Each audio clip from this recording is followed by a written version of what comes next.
9 o'clock, we'll call the June 10th, 2025 Commissioners Meeting to order. Please rise for the Pledge of Allegiance. Pledge allegiance to the flag of the United States of America and to the republic for which it stands, one nation, under God, indivisible, with liberty and justice for all.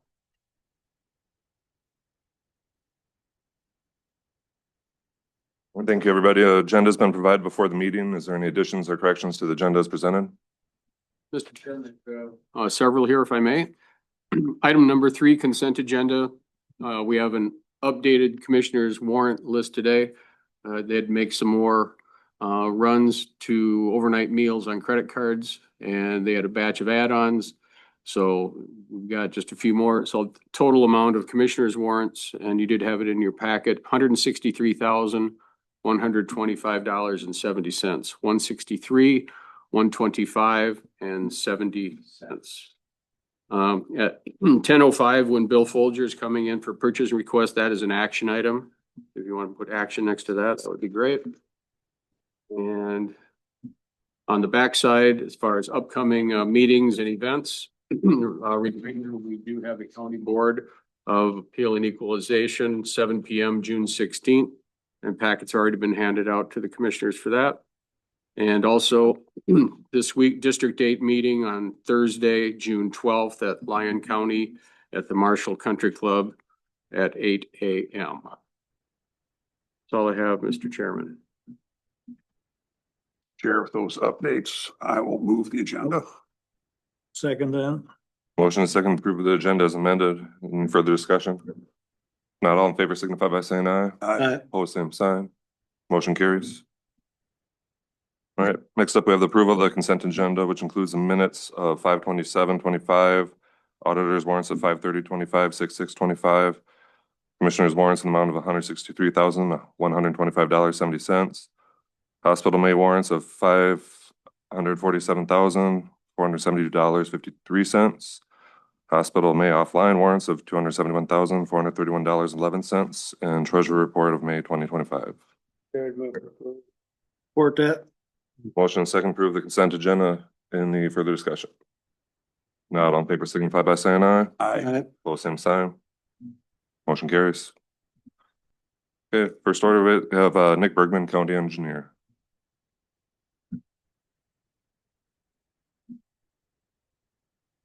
Morning, Nick.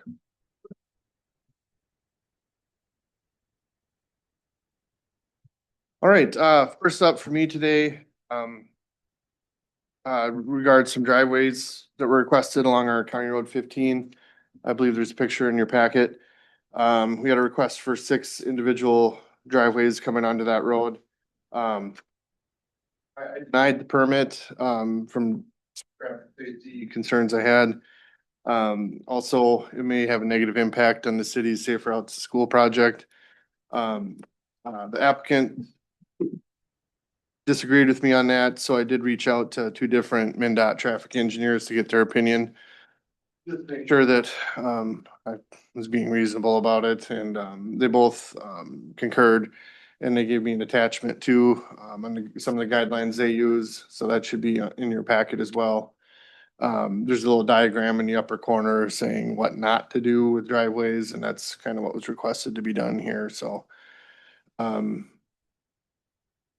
So I guess, I don't know if we need action or anything, but, yeah. Any questions on what's going on here, or did that kind of lay it out, or? Mr. Chair, I see that Jeremy Whipple is here. If you would like to speak on it, you certainly are welcome to, Jeremy. Yep, you certainly may. Yes, please. I don't mean to use. Oh, absolutely. Absolutely. How are you guys doing today? Good. Morning, Jeremy.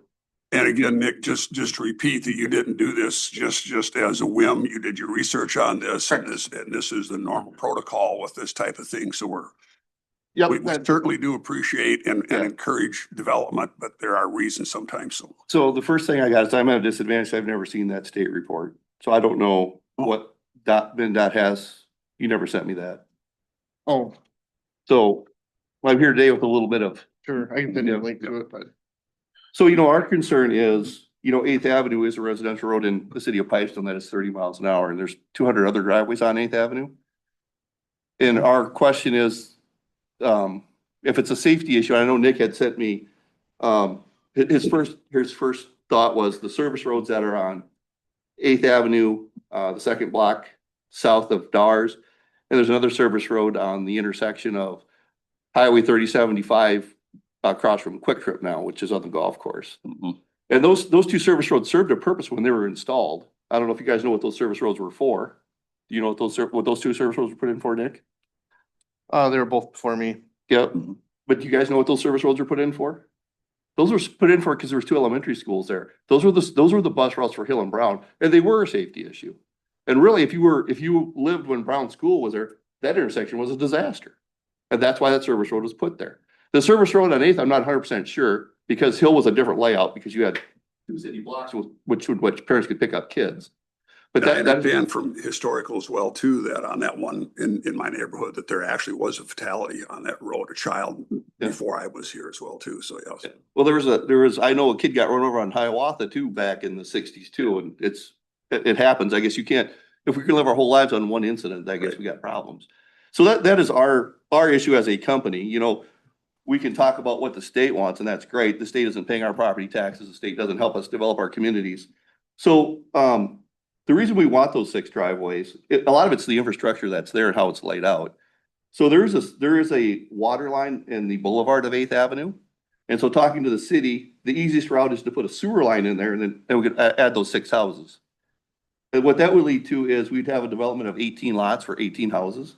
So then after we got those 6 driveways, we would put a road in which would attach from 5th Street to 7th Street. I think it is 7th, or yeah, that'd be 7th Street. We would rebuild that road base that's there. And so after that, all the houses in our development would go through 5th, 4th, and 7th. And so our proposal is we'd start with these 18 lots on the hill. If you guys know where Hill is, you know, out by Playmore Curve. So phase 1 would be 18 lots. Phase 2 would be 18 lots. Phase 3 would probably be 12 lots. And then we continue at that herd property. There's probably potential for 80 lots out there. We're just trying to maximize the usage of the utilities that are there. And there again, you know, just some simple numbers here. We can talk about tax base. The houses we're looking to build are 1,000 to 1,500 square foot, which are not available to build in Pipestone, Minnesota. If you build in Southwest Acres, the minimum 1,750 square feet, which is in this day and age probably 600,000 to start, which is a big bite for most people in our community. Most houses in Pipestone are probably in that 1,000 to 1,100 square foot, and that's what we want to build. Ranch style houses, basically 2 bedrooms upstairs, 1 bathroom upstairs, potential of 2 bedrooms and a bathroom downstairs. So you'd have a 4-bedroom, 2-bath house, 1,000 square foot main floor, or a little bigger. Something in that 300 to 400,000 range, which we think is a lot more economical for the people that live here. And that's our goal. So I guess you have to, yes, as a county, as a commissioners, you have to look at the safety aspect versus the growth aspect. And as a person that lives here, I'm going to say, I don't know how many people have backed out on 8th Avenue and gotten hit. I don't know that many that have, but I have a driveway in County Road 16. That's a 55-mile-an-hour road. I've lived there for 17 years and I've never got hit. And if I do get hit, whose responsibility is it? That's what we're talking about, right? It's responsibility. To address the safe avenue or the safe walkway, I've talked to the city about that too. So that boulevard's a 20-foot boulevard and they're okay with it. It's their safe walkway, I think. But that walkway will be, you know, it's a 6-foot walkway. It's a 20-foot boulevard. So these houses will also be, so you have 20 foot and then 25 foot. So you'd be set back at least 50 foot from the road. So you're not gonna be right on the road. Some of the houses that are on 8th Avenue are right, basically you're 15 foot off the road. That's our contention. I guess that's the decision you guys can make or not make, but that's, from an economic standpoint, you know, we talk about that. We're talking tax base. These 18 houses would generate about 60,000 a year in property tax. We all like not have to pay a lot of property taxes. The more tax you have, the better off the pool is, right? These 18 houses are going to cost between 6.3 million or 6.3 and 7.2 million to build. Like I said before, they'd be 4-bedroom, 2-bath houses. The economic impact for our community, 18 houses, if the average income is 60,000, That's about $420,000 a household. That's $7.5 million economic impact that flows through our community a year. That's a big deal.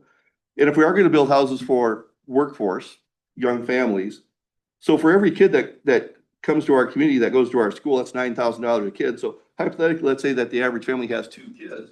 That's $324,000 for our school district. That's also a big deal. And as a company that does develop, the problem we have in Pipestone is there are no lots to build houses like this. You know, the 2 developments we have today are Southwest Acres, which I said before is 1750 minimum, and the Hill development which we're building, which is twin homes. And that was set up for twin homes and it's going to be twin homes. So it's a different market. Steve, can you put this up on the screen? You got that available? Mr. Chairman, Go ahead. Yep. you talk about the potential to have 80 lots on this area.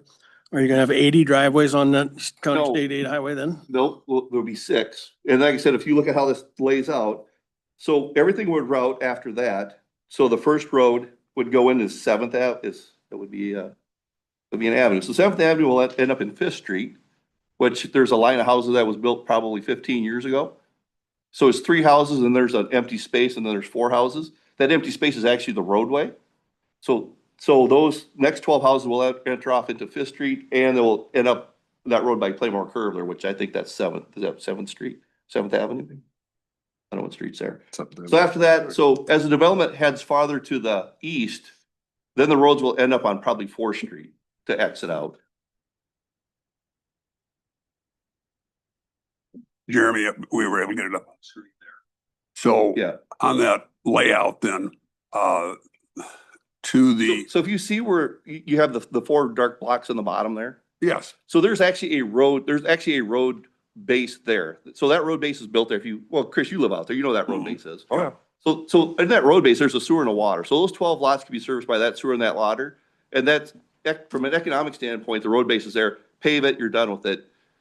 It's just, how do you maximize the other side of that? And the easiest way to do that is to put those 6 houses on there. so that dark line there going north and south in between the houses, That's the sewer line. that's the sewer line. Yep. Okay. And the city's agreed to put that in because from their standpoint, this is the easiest, most economical way of getting these 18 Sure. lots. And now as you come to the south then, and then you go to the east, Steve, then that's going to be the new road going up then too. Yep. Yep, And so that road will tie in and actually will go by Chris's house. So the right. the other 12 houses will end up exiting. Yeah. You know what street that is, Chris? I don't. Which one at the end there? Yeah, the one where Matt Monroe lives, is that 7th? 7th Street, yeah. Up on Yeah. the north side, otherwise 6th Street down the south side there. Yeah. Then on the very south end of where that new street would go then, all the way up to into 2nd Avenue or 2nd Street, yeah. Yep. That, do you already have that right away? Is that right away in there between those 2 lots? You're talking on the. Right where Steve moved the cursor These to are the right? existing houses. Yeah, go 2 lots That over, lot is owned by the city and that is what that's for. That is the exit for that road. go to the right, Steve, 2 more, right That there. right there, yep. So that's already plotted, that's. Yeah, that's a road. Okay. Yep. And you can see on there the concern about then of your 6 houses coming onto County Road 15 with those 6 driveways. Yep. Is there any reason that you couldn't come where the cursor's at right now, where the water line, where the sewer line's gonna be at? And bring a road north and south there and then bring it over to the east to tie it in that one? It's just cost. You know, who's gonna pay for it? It's cost. It's all it's about. It's about cost. What's the most economical way of doing it, right? And if I gotta put a road in, I don't do it because I can't get my money back for building houses. That's really where the problem lies. This layout is the most economical way of building this many houses to get the most bang for our buck.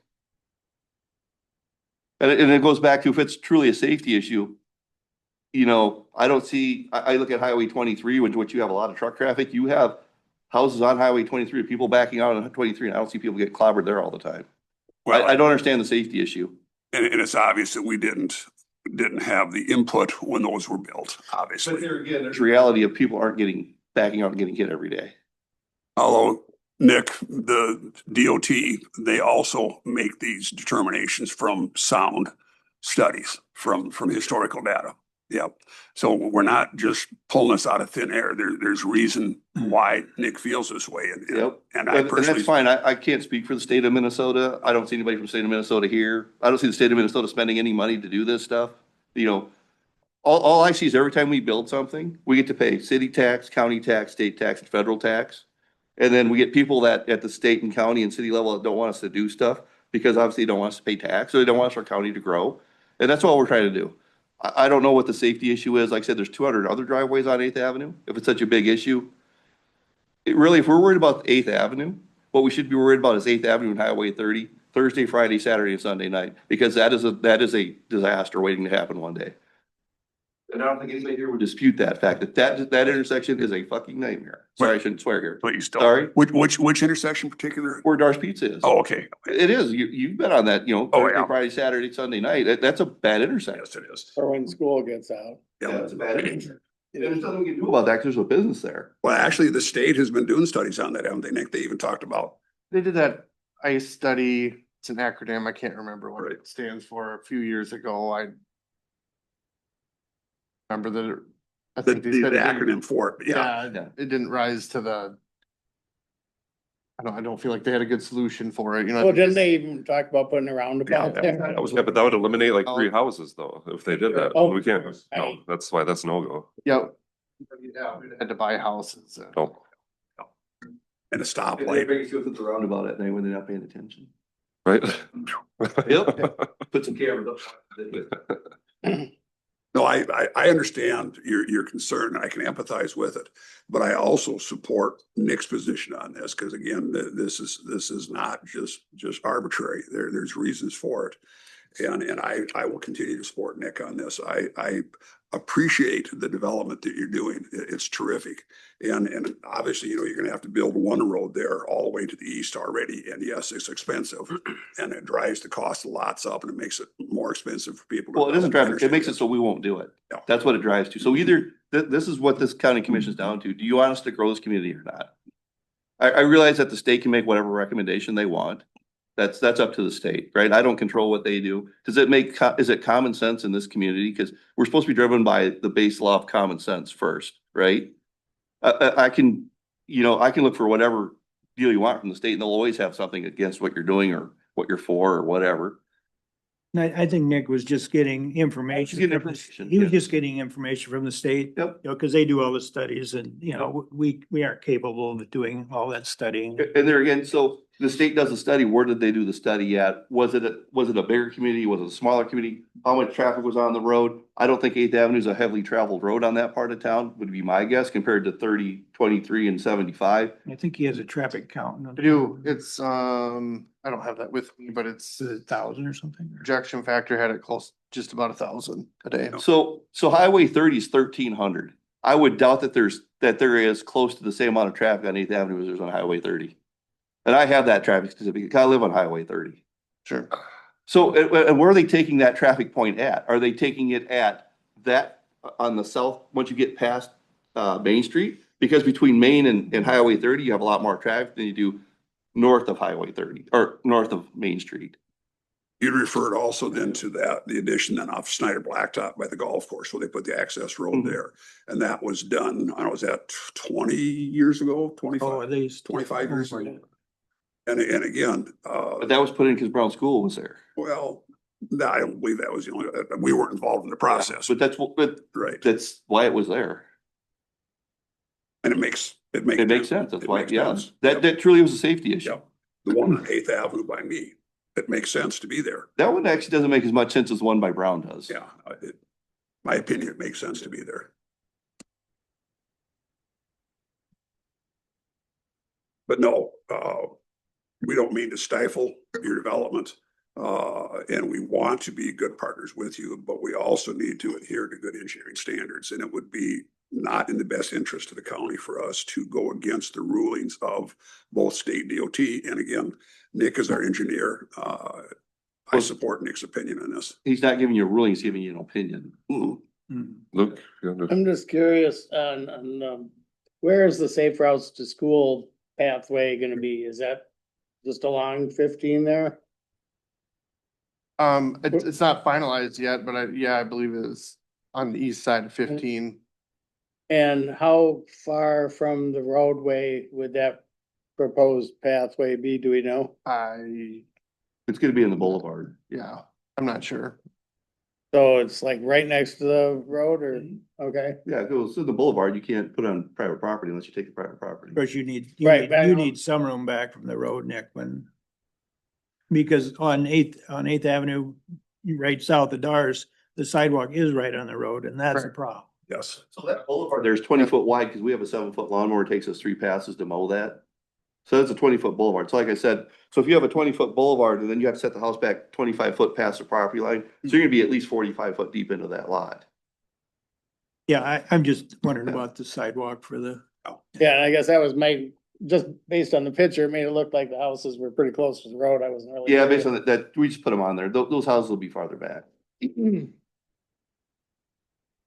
If you talk about comparing neighborhoods, and we know from experience that area going north of the county shop there, that speed picks up there. I don't, people coming into town, out of town, it's hard, I think, for law enforcement to keep that speed at the posted limit.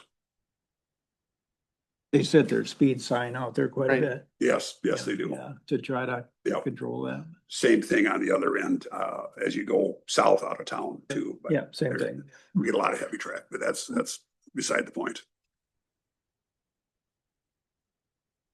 They're gonna, if somebody's driving 80 down 8th Avenue and hits a car, it's the person doing 80 miles an hour's fault, not the car's fault. Yeah, that's it. Yeah, I agree with Dan. Just because there's some other issues in town where it was done wrong, we shouldn't add to the problem. We should go by state guidelines and the guidelines of our engineer. And we've tried to be a good partner in development. Again, the tax abatement program that we have, and anything else that we can do to help promote development, we want to do that. We're not against development by any means.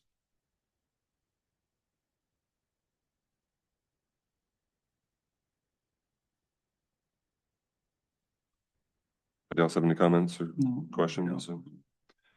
Procedurally, is this specifically an action item? I don't think that this warrants action on our part, because again, we turn the authority over to engineer, or this is their engineer's decision. I support your decision, or do you want specific action on this? No, just if you wanted to. But yourselves, you could, that's fine. But the information from the Safe Routes to School change anybody's opinion on this at all? I mean, Do we know that it even impacts it? I don't know. I mean, So your safe route school is going by existing houses now. yeah, well, I know, I don't know. So if these 6 houses would affect it, what are the existing houses gonna do to it? But yeah, Whatever, you're already going down residential streets, putting that safe walkway in. I have a question. Does Pipestone require sidewalks? For a On new, one side of the street or the other? not necessarily both. No, not necessarily both, no. Would this one require sidewalks? Well, you'd have the safe sidewalk there, so there would be a sidewalk. Nothing, no. Safe route to school. The safe route to school, which is a sidewalk.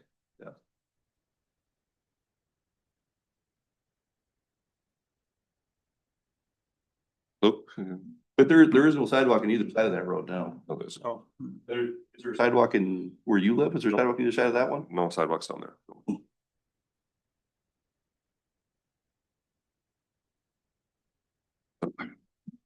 I agree with both of you. I know Nick's got, put a lot of time into this, and you as well, Jeremy, with, your designs in here, and it makes obviously sense with all the infrastructure already lying in there. I can see why this kind of a no-brainer on your point to present it like that way, whatnot, but I don't know, I'm kind of torn. I'm torn too. I mean, initially, I wasn't that excited about it, but thinking it probably really doesn't matter that much. I mean, if they're gonna put that sidewalk in anyway.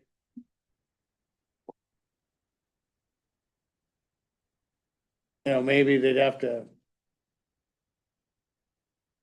The hill is an issue, I think. Speed's an issue, I don't think the Right, I driveways. mean, somehow they maybe have to sign it better or something so that, people knew that there'd be more coming up, but.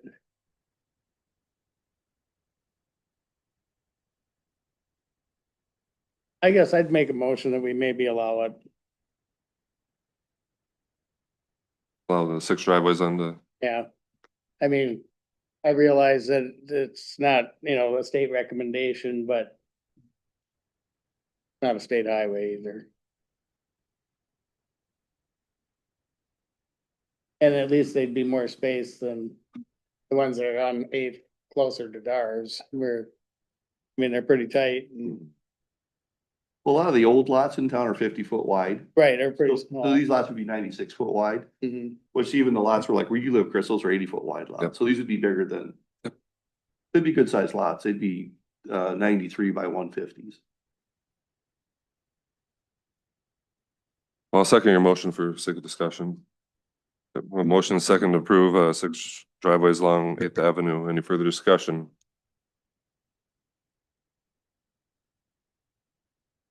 I guess further discussion, I do see the alternative, and the alternative would be putting another road on the east side of those lots instead on the west side. So there is another solution.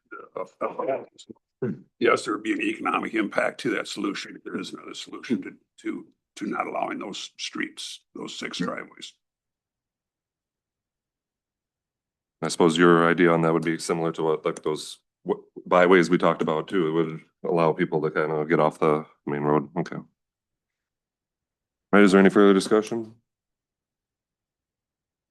Not, I'll call the question. All in favor signify by saying aye. Aye. Aye. Opposed? Aye. Motion fails. All right, thank you for. All Thanks right, for your time, guys. thank you. Thank you.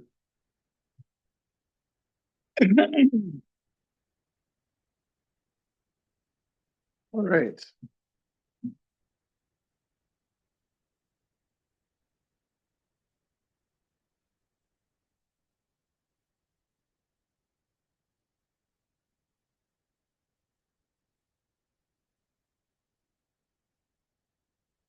All right, next up for me, be project updates. First update I have would be our gravel crushing contract. That has been started. They're out there stripping now. Crusher will be in roughly a week or so, so. Next update is page 2.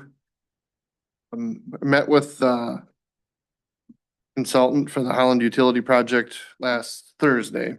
And they're optimistic that they will receive funding very soon and construction may start as early as next year. So that's good news for the city of Holland. Next 2 updates, be the Edgerton Main Street project. Sounds like they've scheduled that work for just to begin on July 18th. I tried to get them to start before. Dutch Festival? Yep, I tried, but it doesn't sound like it's gonna fit. What, are they gonna be doing it during Dutch Festival? No, it'll be after. It'll be I told them, Okay, so they know the 10th through 12th is Yes. kind of busy? yep, it's in I think we put it in the proposal.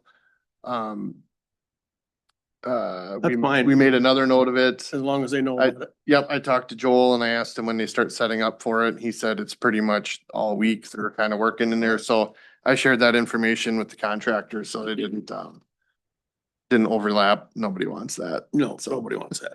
So I tried to get it done before then, but it doesn't look like it's gonna No, work. that's fine. So, Thank you. yep, no problem. Then the last update I have would be our second box culvert contract for 2025. And that bid opening is this morning at 10:30. And then little side note, I don't know if anybody noticed it, but both of those 2 overlay projects were listed in projects in the planning stage. I should have had them moved to projects under contract. So if you noticed that and had that question, I just missed it, but didn't after I had the packet sent out, so. Nick, on the gravel crushing, wasn't there some discussion about when they're scripting that black dirt, you were gonna do more or less or what? Remember we had a discussion about? Yeah, he had offered to do some more dirt moving for us. I actually took a video of the truck in action. If you guys want to see it, I could certainly share that with you. Are you gonna go ahead with moving more dirt or you just? what was your decision Well, now? when they're done, we'll see what it looks like and I can get a price from them on moving some more, but I would talk with the board before I. Nick, have you been moving any yourselves or when you have time? You know, Not yet. We're, Just to move some and. Yep, when we have and- time. and we will, there's an area there leaving that we're gonna do, but they're stripping their own area and we didn't want to be in there. No, that, I understand that, yeah. The only thing you might hear about, I guess, is they've been dumping it and we have our dozer out there putting it where they want it. Or where we want it, I should say. Okay. So that's a benefit to us. That's why we are out there. We're not doing their work for them. We are doing that for a benefit to us. Yeah. Yeah. Okay. So. Yep, so. All right, Ongoing for overlay 18, correct. Yep. that got approved or whatever federally. Yes, yeah, I think that circus is caught up, I guess. It's quite the experience. Glad we only do those about every 5 years. The monkeys are all on their own now. I think so. Okay.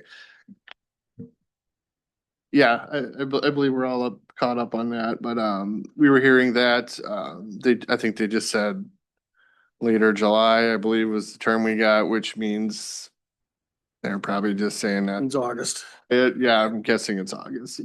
Put my money, so. Yep. Let's see, maintenance updates. I don't have much there. Just we've been graveling and doing some culvert repairs this last month, so. Outside of that. I guess it's on to the 5-year plan presentation. You have a slideshow for that. Your popcorn too? No popcorn. I heard there's donuts though.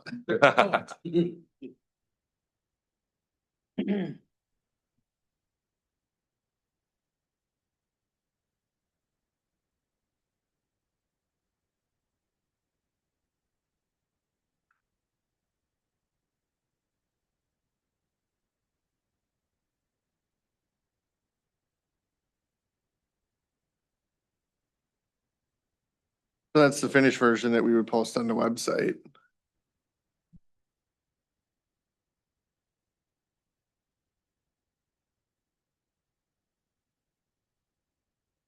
Someplace.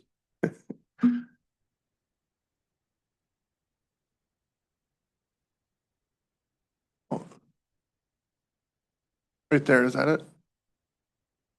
That one? Yep, That's the PowerPoint icon, isn't it? I think so, yeah. Here we go.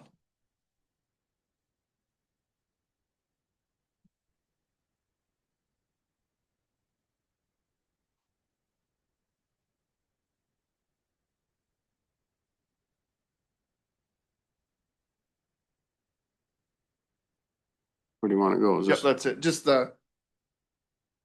just click on slideshow and then start from beginning.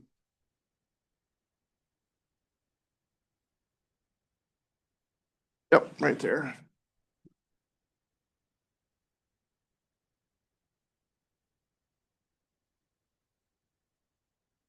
All right, so this is our tentative 5-year plan. First up. For 2025, we have overlays scheduled and under contract on County Roads 18 and then 47, which is Main Street in Edgerton. Bridge work, we are prepared to do if funding becomes available. Would be culverts on County Road 3 on 15. Widening on 25. County Road 62, 80. 2 on 81 by the dairy, 2 for Troy Township, 1 for Osborne, and 2 for Sweet. Heavy culvert year again. 2026, we are proposing a seal coat project and the reconstruction of County Road 25. We have a consultant currently working on those plans. Overlays on County Roads 1, 17, 18, 47, which would be the rest of Main Street. We held off on that one because they're doing that school work and they might have to dig into the road for the sewer, so we just wanted to hold off on that, so we didn't tear up new blacktop. And then also Trosky.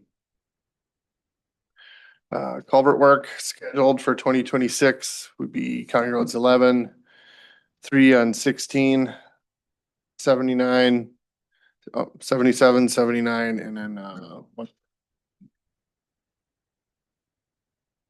2027, we are proposing tile and gravel project on County Road 78. That goes past the colony. Then I have reconstruction on County Road 17 in Edgerton. Scheduled, but we would delay that until the city gets their utility funding. I'm just showing it here to show that it's kind of towards the front end of our priority list, but this no way implies that they'll have funding that year. I have no idea when they'll get it, so. I also showed the Holland reconstruction project in 2027. My best guess right now, those utility work will start in 26, but I showed it in 27 because I think that's when the bulk of our work will be, the paving, so. So that's why it's showing like that, but. And then whenever that does happen, we would do the overlays in town, which I've shown here too, but also 2027 overlays, we're looking at County Road 4, County Road 13, and then those ones in Holland to finish up town there, so. And to point a group in town together is the more quantity you get, the better price. I feel like you get the better unit price, so that should help the city out on their work, so. Bridges and culverts in 2027, looking at 4 of them on County Road 2. 3 of them on 53. 1 on 60, 1 on 80, 1 on 89, and then 1 for Etna Township. So. And those 3 up there, those are out of Shiner area, so when it comes time to do those, you might see those happening in the normal Shiner restriction period, so that's why. 2028, probably look at another seal coat project. Roads and bridges, bridges and culverts, County Roads 4, 55, 60, 93, and then a pair for Sweet and a pair for Eden. 2029. Looking at reconstruction of our County Road 56 from Highway 30 down to the golf course. We have some base issues there. We've had to do a lot of patching over the years, which I think is from poor base. The drainage is poor, it needs storm sewer. The city would like to do some utility work along there. I have it shown in 29, but I'm thinking it's gonna need 2030 because right now the state is saying, or has Highway 75 scheduled for 2029, and we do not want to overlap with that. I'd rather do it the year after. There'll be a lot of extra traffic on this road if it gets tore up a little bit more. It's not that big a deal for reconstructing the next year, so. So I have it shown in 29, but I think that one would likely be pushed to 30, so. Bridges and culverts scheduled for that year. County Road 7, 2 on 10, 1 on 15, 1 on 54, 1 on 57, 1 on 59, 2 for Elmer, 1 for Gray Township, and 1 for Burke. Rather culvert heavy again, but we're getting towards like the back end of that bell-shaped curve with our need there, so believe it or not, we think the end is, we're gonna see the light at the end of the tunnel fairly soon for that work, so. That being said, any questions? Quite a few, Mr. Chair. On that one overlay east of John Deere, Edgerton? yeah. Is that gonna be widened? We're gonna look at that. We may scale the overlay back and do a regrade out there, but we haven't talked to any landowners yet to see what we're having, but I know we showed it as that, but hopefully that would be pulled and we would switch that to a regrade, but I don't. Without talking to landowners, I just really don't know what we'd have for opposition there. That was an issue. Correct. Landowners were. Nope, you're right. Yeah, we had, long time ago, I'd done some asking. We're talking 10+ years ago, and at the time there was no interest, but we'll ask again and we'll make a decision then, but that may change. Remember, we even took trees out. We did. To. Yep. prepare for that. Correct. Yeah. Yep, along two farm sites. I know we purchased some right away there. And yes, like you said, we took the trees out to kind of. Some of the work is done already for it, but not much, just a little bit. No, but- not much. The only other thing I had, the tile, you said tile on 78. It has some in between it. 10 and 11. Yep. You know, there's some in some of that. I'm in there. I don't know where it's at. We'd have to try to find it. To locate it, yeah. Yep. Just so you No, know. we know that there is some there. In the first mile, the first mile of 10, or going north of 10 in that first mile. It's from the bridge north to the colony, right? By the bridge, Okay. going north, I think. But Right. you'll have to find it. I know there's some there. We'll have to find that. Yeah, hopefully they remember. Just We'd so you reach know. out to Yeah. them, but Yeah. yeah, we know there's a little bit there. Okay. I'll save that if we can. You-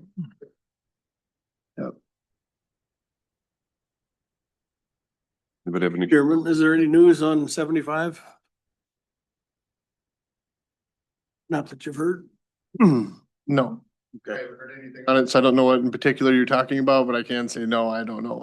They're, 'Cause I haven't they're heard doing anything. some patches this long in the traffic lanes now. I just wonder if they've moved it back now, if they're gonna. Are they cutting the road up and patching it, or are they just putting like sand mix on it to smooth it out a little bit? By the wheel rut, the wheel ruts Yes. probably. Yeah. Some ribbon patching, I think they Yeah. call it. Yeah. I haven't heard of any delays on it. Okay. Were they so deep and so bad they kind of had to do something now, or? Yeah. Needed. Now we got two tar strips. What's the water gonna do between them when it ever rains again? You know, It's gonna hydroplane like crazy. it could. I haven't obviously got out and looked It's at not your it. problem. It's the people's problem that drive on it, but. That sand mix, you can do some pretty cool stuff with that, cause all it is like sand and oil. So it gets really thin. It's not like what we use for mix where it's got 1/2 inch or 3/4 inch rock in it. You know, you can get this stuff really fine, so. So it might not be that big a deal Okay. for hydroplaning, but I understand your concern. I just. You might be pleasantly surprised with that, depending on how they did it, so. I thought it drove better. They Yeah. usually do. You got a motorcycle, you could drive on Okay. just the one. I know it's a lot. Workable than the normal mix. Yeah. Yeah, you can do some good stuff with that, but. I wish they would have done it more toward Laverne. Is that, That's rough. It's real bad. oh, you know, past, That's worse yet. from- past the Edgerton turnoff. It, of course, it's just crumbling and they haven't done anything. I was on it last night. It's terrible. No, You don't know it's the Edgerton turnoff because there's no sign there. Yeah, exactly. How do we know? I haven't, I've been on 75 south to that pit that's just into Rock County, but from there to Laverne, I couldn't tell you the last time I've been on that stretch. Probably been 5+ years, but The engineers in Wilmer haven't been on that stretch either, so probably not. problem. That's not their district. Well, Oh, true. They're around Over there. Mankato there, so, yeah. Is there any other questions or comments regarding the 5-year plan, Nick? If not, we do need action on this. I'll make a motion to support the 5-year plan. Thank you, Dal. Second too. Thank you, Aaron. Motion second approve the 5-year plan. Any further discussion? Not all in favor signify by saying aye. Aye. Opposed, same sign. Motion carries. Thanks, Nick. I'll, hang around waiting for any contract. Stop. Otherwise, I'm back up at 10:30. Any other questions for me? Otherwise, I guess that's, Well, thank you for your time. all right.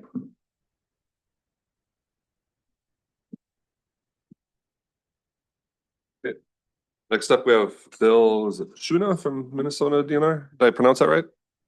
Okay. Good morning. Morning. First time I've been to Pipestone County Board.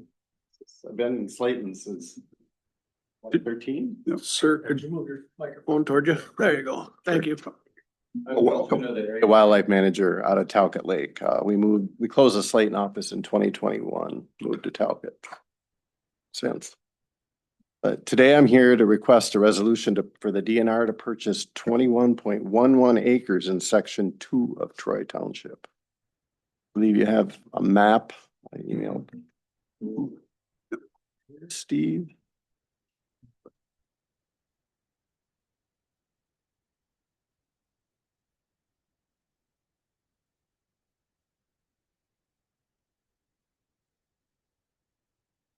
Parcel is currently in grass. It will remain in grass. That's the plan anyway, if you approve this. Open to public hunting.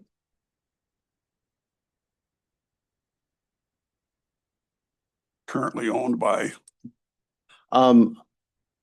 If you open up your plat book, you can see, but they requested I not discuss ownership, and I guess it's private, but if you look at a plat book, you'll Okay. find out. but anyway, it's in private ownership. It is in private ownership, yeah. The approached us. Yeah, and it's grass now. Has it been tilled in the recent history at all? If you look at that picture, it almost looks like there's a plow furrow in the northwest part of it. But it's not currently in CRP that I know of. Yeah, we'll manage it with prescribed burning, and if it needs to be upgraded to native grasses and forbs, we will do that, but the plan is to leave it in grass, do a few burns on it, see what comes back. And you're here just to give us information on this, or actually asking our permission to buy this? Yes. We need a county board resolution for the DNR to purchase land. I wasn't aware of that. Yes. Public hunting allowed in the state wildlife management area? Yes, it is.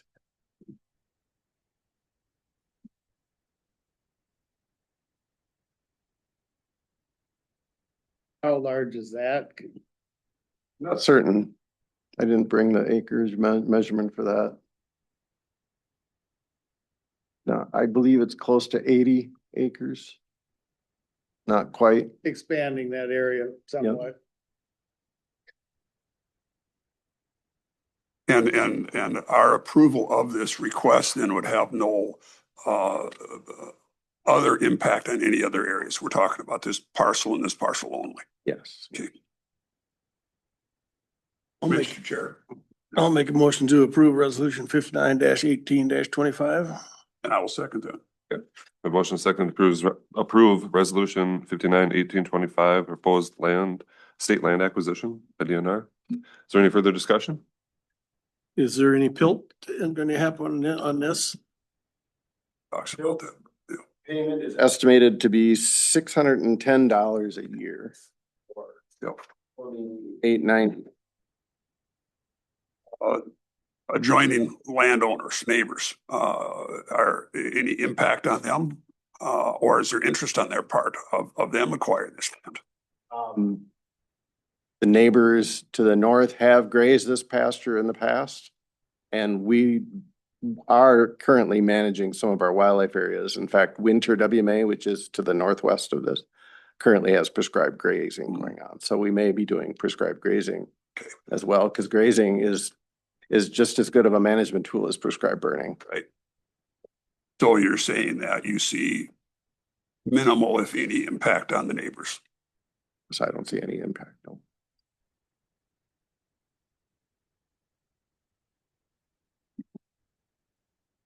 Any further discussion?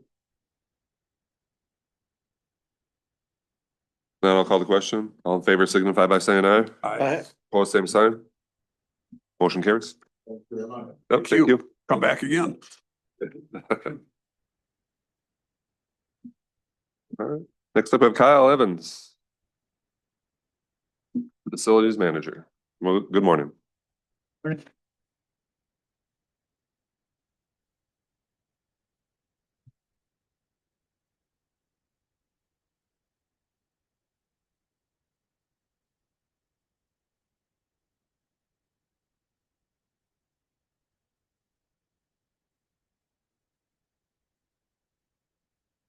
I guess the main thing we were gonna talk about here is, the boilers at, EMS building. The boilers that we currently have are obsolete. It's hard to get parts. We've been, scrounging for parts the last year, I know for a fact, so they need to be replaced.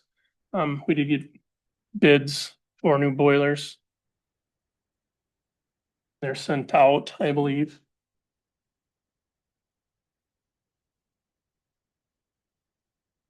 Mr. Chair. Go ahead, Dave. Building committee been aware of this for a number of years. I know Right. there've been issues over there at that boiler and been able to hold it together with chewing gum and baling wire. Yeah.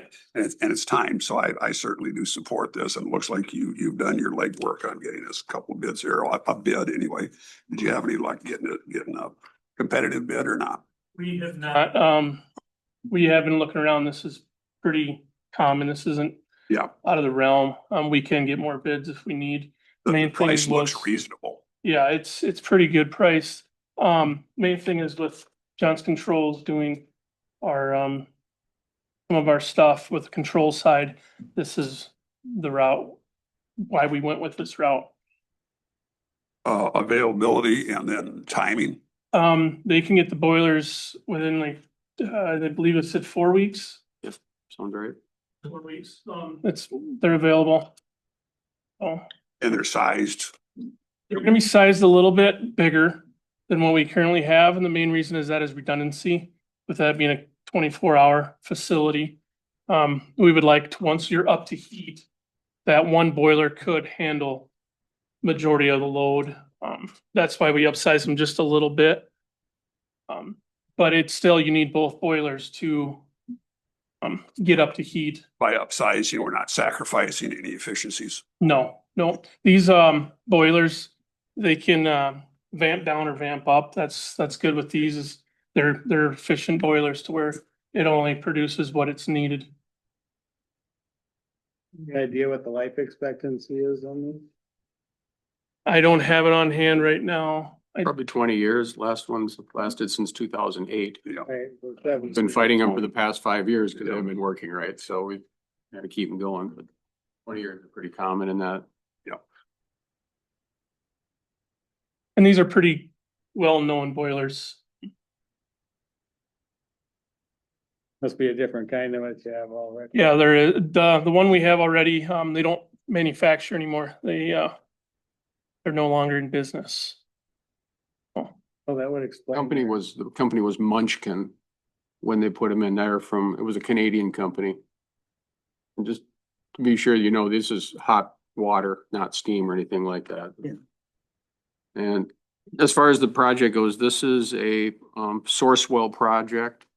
So we have state pricing, so the prices have already been let and taken care of. It's the same process we used when we did the full project here at this building. We have the source well contract, so Johnson Controls is the vendor for that. So we're using that contract, so we don't necessarily have to go out and get bids from everybody in the world to do this. So Kyle did get local plumber to do the setup work for us. There's on the back page, you'll see the quote from Henniger on there for $52,1550 for the installation of the system. You have money in the building and plant budget to cover this. Are you doing the electrical? You really can't yet licensing until he gets his. Spots. Overseeing it. Yeah. There we go. But that is a good point, and we would have that capability, and some larger counties do go ahead and go through the process of getting their contractor's license. But I don't know if we have enough volume. That's another discussion Yeah. another day. I don't know if we've got do, enough but volume yeah. work to qualify for that. Chair, I'll make motion for approval. Thank you, Doug. I second that. Thanks, Dan. Motion to second approve the replace boil heater system in the EMS building by Henniger. Is there any further discussion? If not, all in favor signify by saying aye. Aye. Opposed, same sign. Motion carries. Hey, Kyle.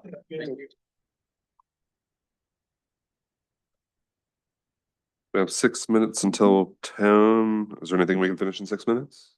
Steve? Charlotte? Yeah, all right. Charlotte? Morning. They have a few action items that I don't always have. So the first one here is to request the Board of Commissioners to approve the appointment of Jean Nelson as our county assessor effective July 14th, 2025, contingent upon the approval of the Minnesota Commissioner of Revenue. Minnesota statute, section 273.061 subdivision 1 mandates that each county have a county assessor. That county assessor is appointed by the board of county commissioners and must be selected based on their knowledge, training, and property taxation. The appointment is also subject to the approval of the Minnesota Commissioner of Revenue. Gene Nelson has extensive experience and knowledge in the field of property taxation, including 5 years as the county assessor for Lincoln County and 13 years as the deputy assessor for Murray County. Gene Nelson has attained her senior accreditation from the State Board of Assessors. So it is recommended that the board approve the appointment of Gene Nelson as county assessor for Pipestone County at a starting salary of $108,908.80, which is 62 step E on the 2025 pay plan. I move to approve the resolution. I'll support that. Thank you, Luke. Thank you, Dallas. Motion second to approve the appointment of Gene Nelson as county assessor. Is there any further discussion?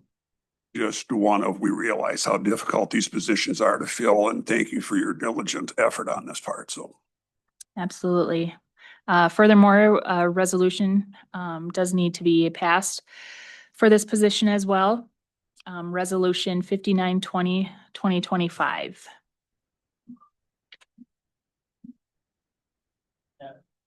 That's what the motion was, right? To include, okay, the resolution. All right, thank you, Luke. And okay, we'll amend that. That being said, I'll call the question. All in favor signify by saying aye. I, Opposed, same sign. Motion carries. Thank you. An item for action is requesting of you to approve issuing a request for proposals for a new human resources information system and payroll software solution. As you're aware, our ongoing commitment to improving the operational efficiency and employee experience. We have initiated a comprehensive review of our current human resource information system and payroll platform. The existing system, while it is functional, has become increasingly outdated and lacks many of the features and integrations that modern software solutions offer. Our goal is to identify a platform that enhances the functionality, streamlines administrative processes, ensures compliance, and improves data accuracy and accessibility.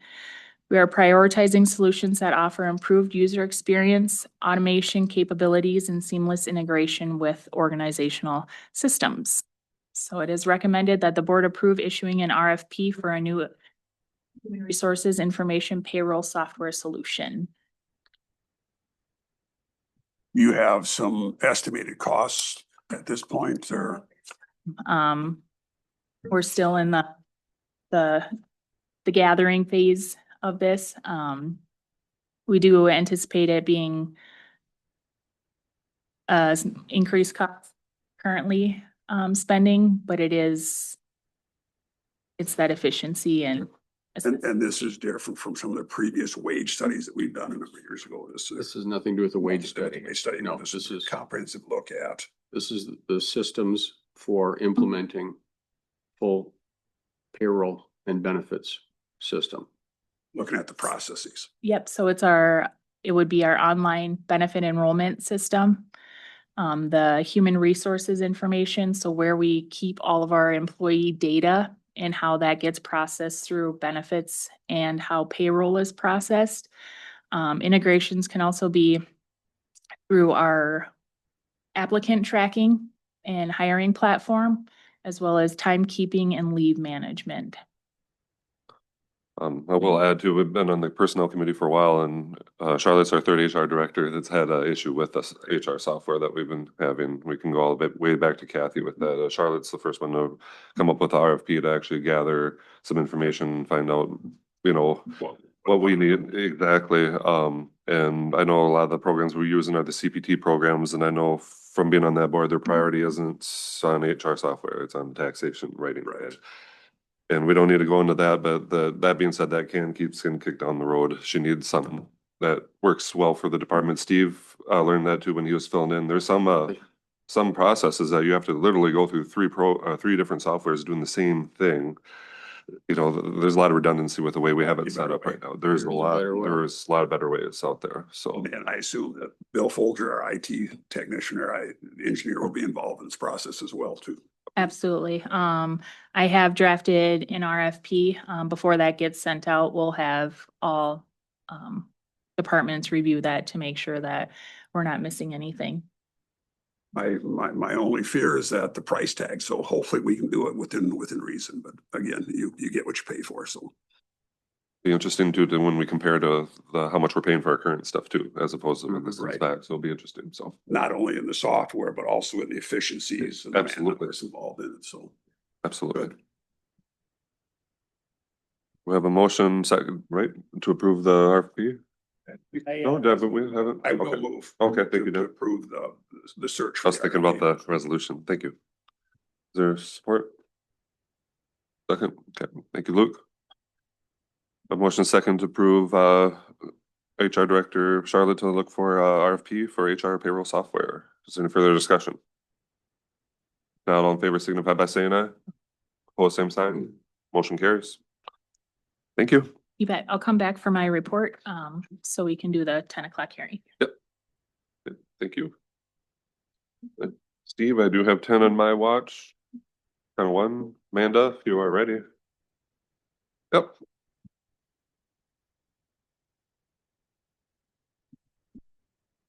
Morning. Morning. All right, so I am here for the final step for the public hearing on Lance and Tammy Oi's parcel 18762. Open the public hearing. Second. What? Motion second to open the public hearing. Any further discussion? Not all in favor signify by saying aye. Aye. Opposed, same sign. Motion carries. Public hearing is open. All right, so we had received in April, application for Lance and Tammy Oi. They have purchased a lot in the Southwest Acres First Edition, Lot 2. Submitted their plans, their building permit. And it was previously owned by the Pipestone EDA, but they have since purchased the lot. So they have applied for a new home abatement. The assessors drove by yesterday and verified that nothing has happened on the property. That being said, Mr. Chair, I'll move the abatement for this property for Ois. I think we need to close the That hearing. point of first. order, we Oh, yeah, have to you're correct. I stand corrected. Thank you, Dan. do the action after we're done with the hearing. Right. While the public hearing's open, is there any other comment from the public or from any members of the board? Administration? Public hearing. now. Thank you, Dan. Support that. Motion second to close public hearing. All in favor signify by saying aye. Opposed, same signs. Motion carries. Anybody else want to jump in? Mr. Chair, I'll move that we approve the public or the abatement for the Oi property. Okay. A motion second to approve the home tax abatement for the Lance and Tammy Oy. Any further discussion? Not all in favor signify by saying aye. Aye. Opposed, same sign. Motion carries. Thank you, Amanda. Thanks, Amanda. You. All right. Next up, we have IT Director Bill Folger. Good morning.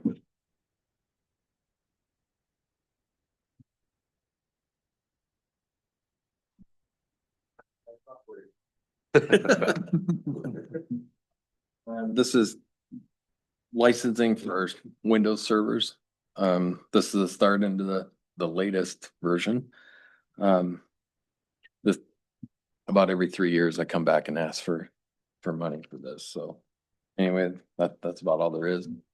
From state contract through SHI, who holds our, whatever we call it, our little relationship number with Microsoft. Questions about? We look for a motion to approve the purchase of what is it?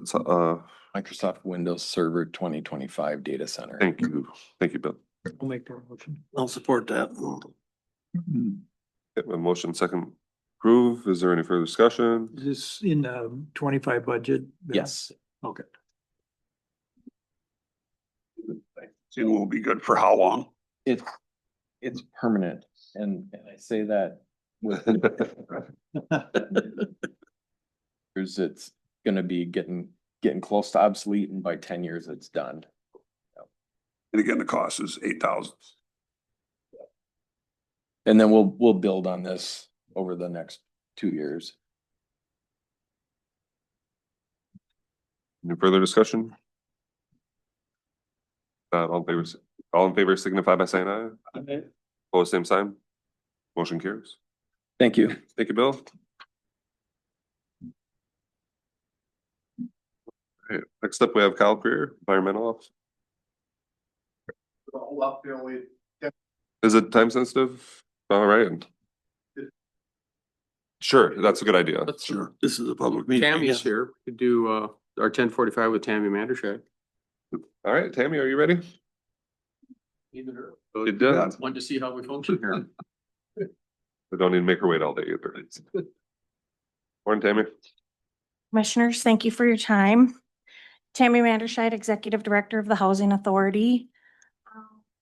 As some of you may or may not know, we have working with the Housing Authority / EDA, they're combined. For our Section 8 program, we're transfer it to Mankato as Pipestone has been losing money on this for the last 3 years. In 2023-24, we lost $62,056.06. And then this past year it was a little bit better. We only lost $27,290.63. With that being said, that's the reason we want to give this program to Mankato, and they're basically just going to administrate the program.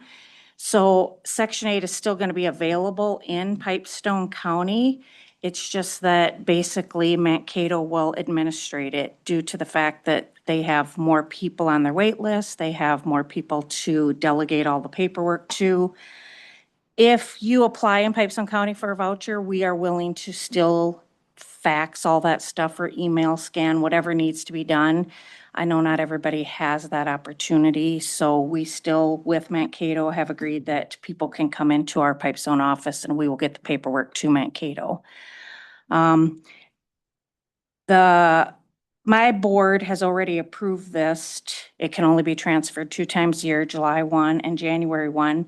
But it was just brought to us 3 weeks ago that the county has to sign off on it, basically giving us your grace that, because I take care of Section 8 for the whole entire county. That's why we need something from the commissioners saying you're okay with us giving that over to Mankato.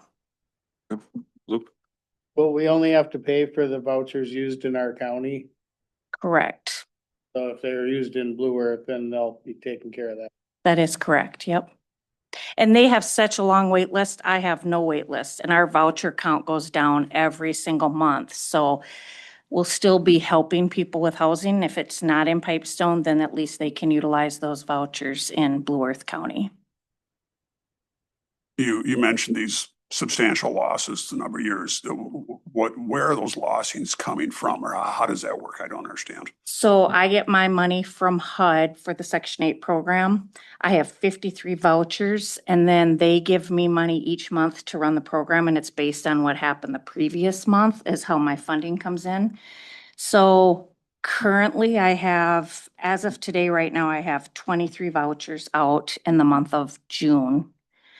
And the total cost to pay for those landlords in the month of June was $17,000 some odd dollars. And I received from HUD $5,700. So that's why we're going in the hole. We're paying for more than we can afford, basically.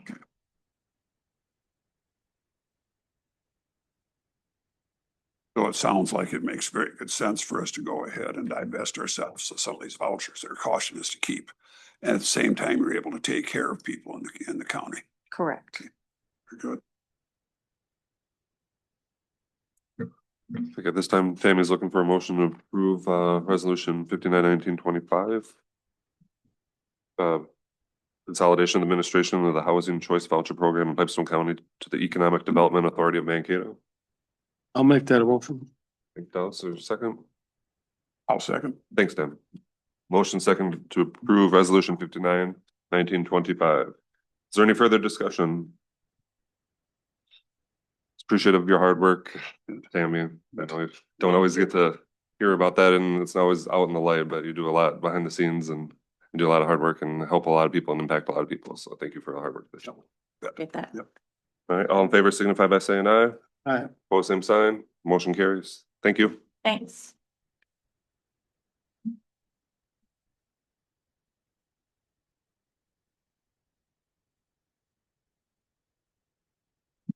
Still have 5 minutes. Anything else that we can move up, Steve? Think of? What's that? Charlotte, you have more? Okay.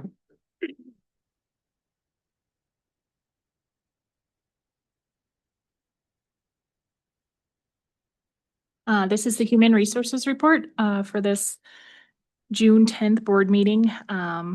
We still have an open position of the Administrative Support Specialist for the Extension Office. We have interviews scheduled this week, so hopefully a new hire will come out of those interviews. We do have 2 employees that'll be joining us shortly. Jonathan Martins was hired as a highway maintenance worker for the Highway Department. He'll be starting next Monday, June 16th. And as previously mentioned, Nelson as the county assessor starting July 14th. Just a brief statement regarding the relaunch of the employee newsletter, the Pipeline. Send it all to you. The platform that I'm using is Constant Contact to send that out. So I do get reports back stating who opened it and who did not. So most of you are on the open side. One of you is not. My fob doesn't work. I thought this was great. 42% open rate. That as this progresses, looking to send this employee newsletter out at the beginning of every month. And then lastly, the Wellbeing Committee update. We are meeting with our current team tomorrow afternoon, and we're seeking employees to serve as representatives for that committee, looking to plan, promote, and support the wellness activities throughout the year. If you have any ideas, please meeting or share with me after this meeting. It will be at 3 p.m. here in the commissioner's room. Thank And you. that's all I have. Any other comments, questions? Sure. Yeah, Luke? Any update on the deputy treasurer one? We currently have an offer out, so to be continued. Your new highway worker you just hired, does he currently have a CDL or is he working on that? He does not have a CDL, so that'll be #1 priority. I just want to report some positive feedback. I've been hearing from everyone from other departments and whatnot. They just have a very high opinion of you, and we're so very grateful and glad to have you here, Charlotte. Thank you. Glad to be here. Thank you.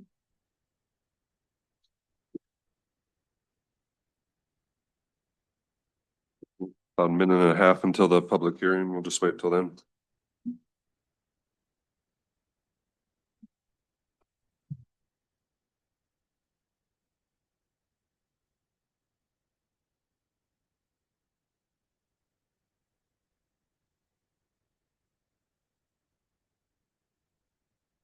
There we go. Well.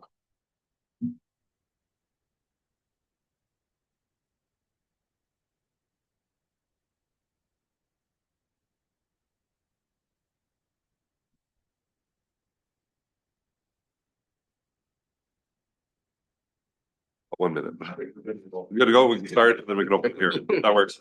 In your rules, so All right. this is a public meeting for Angie and Craig Rates for a feedlot expansion.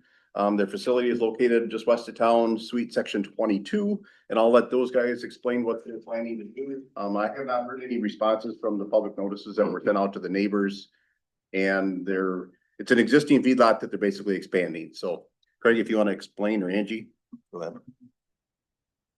So, we currently have a slat barn there where we house 500 head of feedlot cattle and we have existing open lots.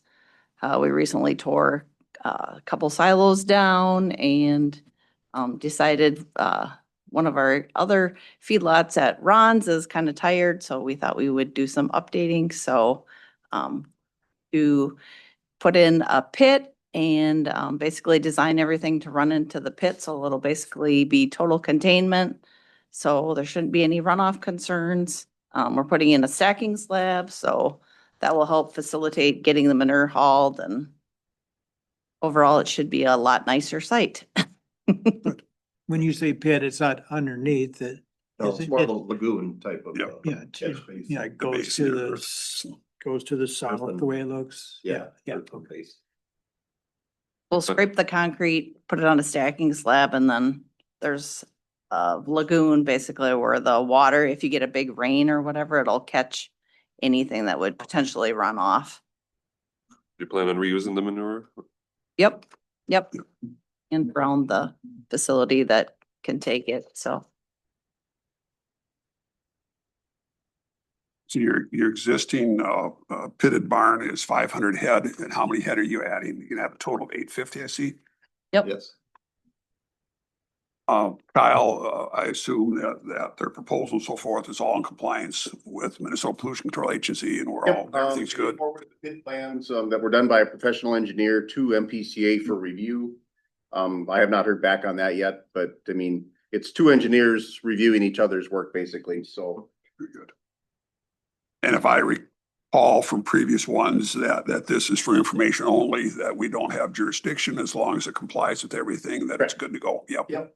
exactly. So basically just thank you guys for your investment in the community and also upgrading this. This is wonderful. Yeah, it's more of an opportunity just to inform the neighbors so that everybody's aware of what's happening before it starts. And if they have concerns, they can at least come to the meeting. Right. Explain that or reach out to me and let me know what concerns they might need to have addressed. How many years you guys been working with the existing facility here? And our pit barn is, we put in 2000, I think we started in 2011 on that facility, so. Be a nice upgrade. Prior to that, so it's been. Forever. Forever.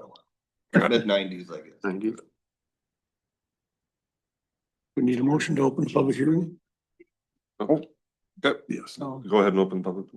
I'll make a motion to open the public hearing. Not a public hearing. There's no, No. This public meeting. meeting, okay. So you Okay, need to well, do that. Yep, please. Yep. I suppose you wanted in microphone. Yep. If not, you can go ahead and sit over here too, otherwise, so. Well, if that's what you want. Yeah, jump in and say Grab a seat. Yep. That microphone should be on. Thank you. Morning, Commissioners. My name is Ian Cunningham. I live less than a mile south of the proposed feedlot expansion. And the Cunninghams and the Rateses have been farming in the same neighborhood for longer than I've been alive, and they're a good outfit. I would like you to consider the bigger picture.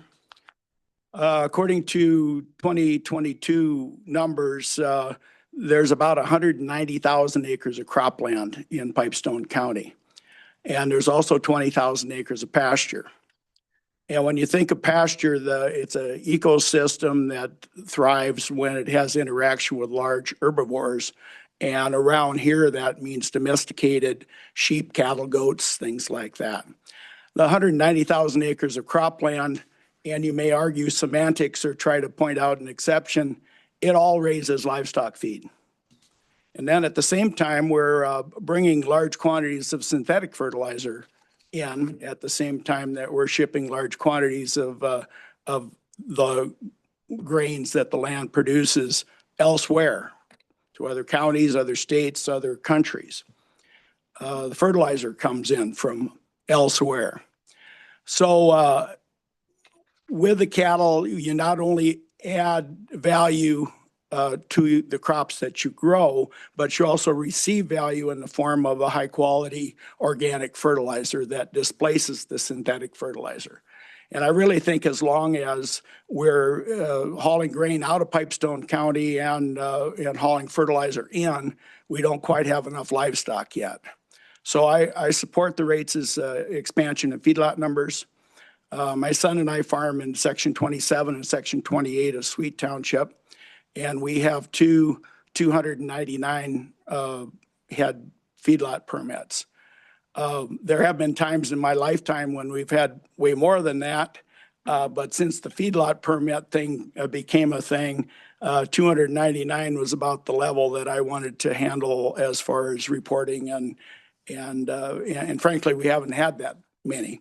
Now that my son has joined the operation, we're in the process of spending a lot of money replacing 100-year-old infrastructure at one of our feedlot sites, and we're not increasing our numbers right now, but I expect there might be a day when we come before you wanting to expand the existing operation. So I speak in favor of them.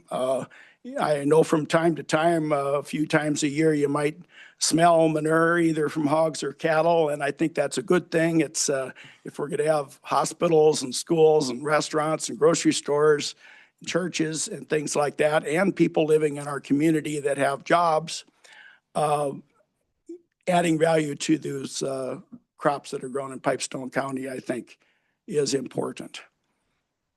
Thank you. If you have any questions for me, I'd be happy to answer them. Well, we have Ian, is there anybody? Appreciate your comments, and again, going back to the plan, and they've got this earthen basin for their manure containment, so it's not like this is just being run off into the creek. It's being done correctly, and that's why it's so nice we have this process where Kyle makes sure that it is adhered to. The landowners are good stewards of the land, good neighbors supporting it. This is all nice to hear, and I agree with you. The benefit from the manure to our crops is tremendous. Thank you. Thank you. Thank you, Ian. Yeah, just as a whole, I think just a comment, I think we're seeing a fair decent number of sites expanding in the recent years where other counties, I don't know if they're seeing as much activity with livestock expansion as we are. So I think that's a positive for Pipestone County. Absolutely. Any other comments, questions? We'd just like to reiterate our thanks for your investment in Pipestone County. Thank you. When's construction going to start? As soon as we have our construction meeting and Soon. Soon. That's great. What breed of livestock do you guys specialize in? We have Simmental breeding stock, but then we also buy feeder cattle for this. That'll be, well, several different breeds probably, but primarily Simmental. Nice. Thank you, guys. Thank you. Comment on that. yeah, I got one other comment. Absolutely. We just had the Pipestone Summer Spectacular. It's a youth jackpot cattle show at the Pipestone Fairgrounds this past weekend. A turnout for it, wasn't there? Yeah, and then the Minnesota Simmental had their field day on Sunday. And I just wanted to express the thank yous from all the people that were there. Lots of them tell us that it's their favorite show of the year. The facilities are wonderful. The people in Pipestone are very nice. So I just wanted you guys to answer the comments that we hear. This is the 8th year that we've hosted it in Pipestone. So I just wanted to thank you guys for what you guys do at the fairgrounds.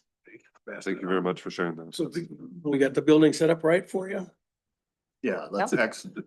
Yeah, the new cattle barn, everybody loves it That's good. because the airflow is so nice and yeah, it's fun to see all those young kids and families there having a great time. Well, it's also nice too, everybody thinks of the fairgrounds as being used once a year. Not at all. It's used continuously, and that's terrific. Thank the Fair Board for their work and Yeah. setting it up. Yeah, there's another cattle show this weekend Mhm. for shows. Thank you. Thank you, Thank guys. you.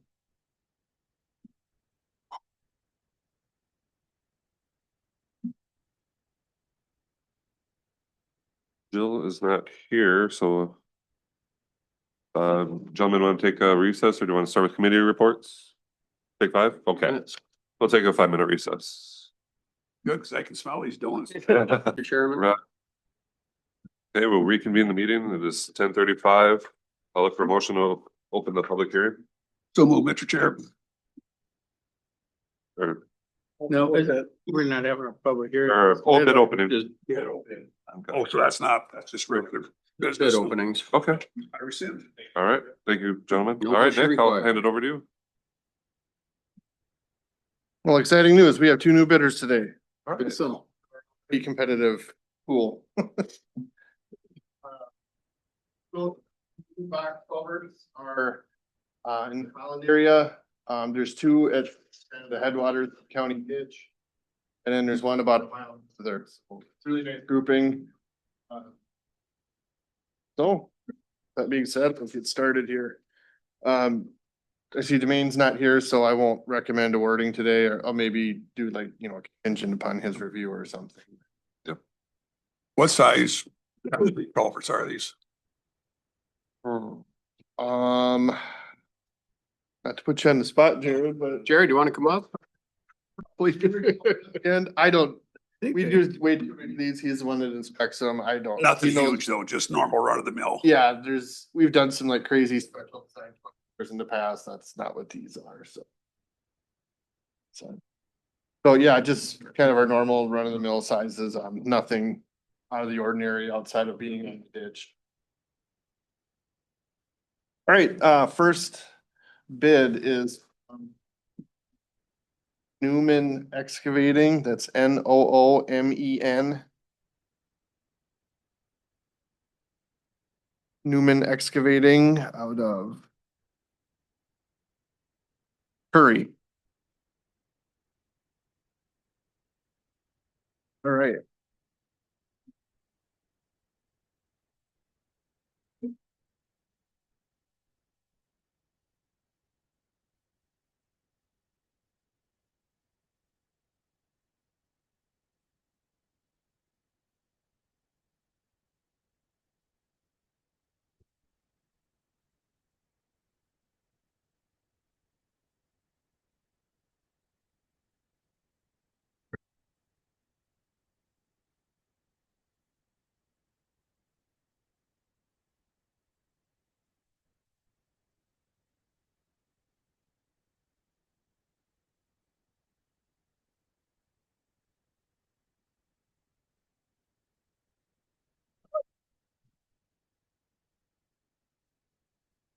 Except she doesn't know where. All right, their bid. $482,866.86. It's $482,866.86.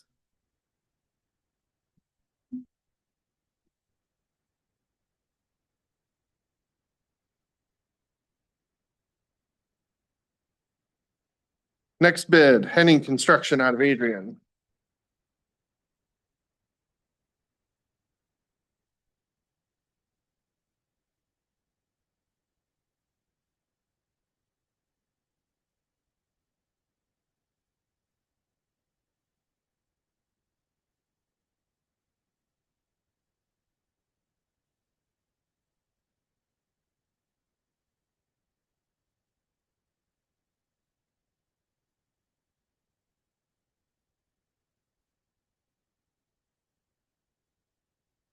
Henning's bid. $440,374.50. $440,374.50.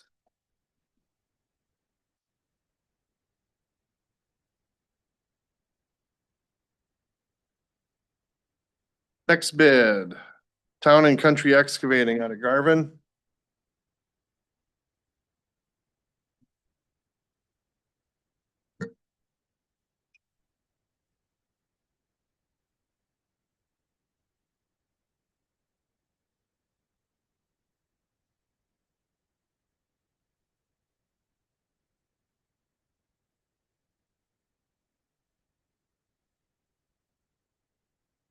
Their bid, $479,341.50. $479,341.50.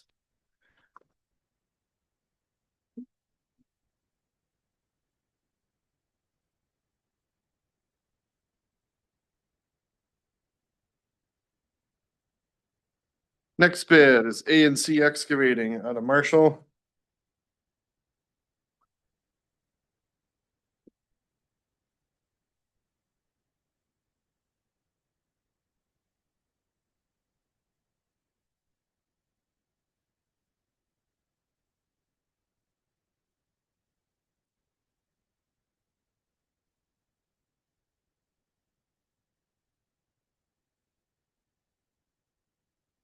Their bid is $409,109.95. $409,109.95.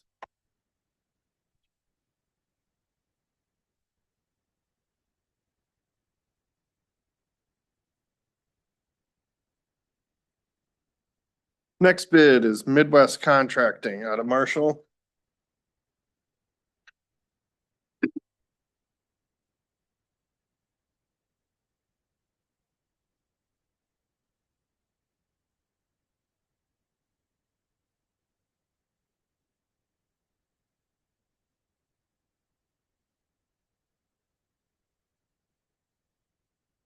Their bid, $451,933.95. $451,933.95.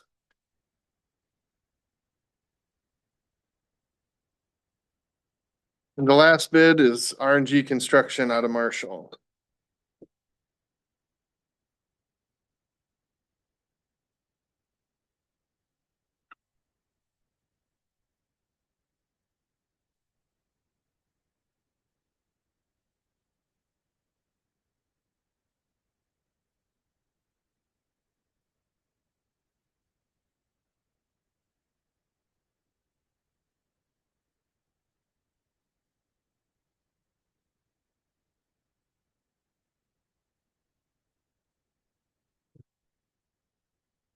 $435,991.95.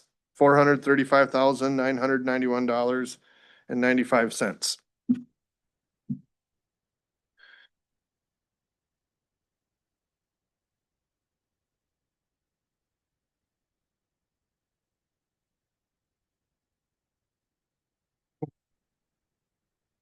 Engineer's estimate.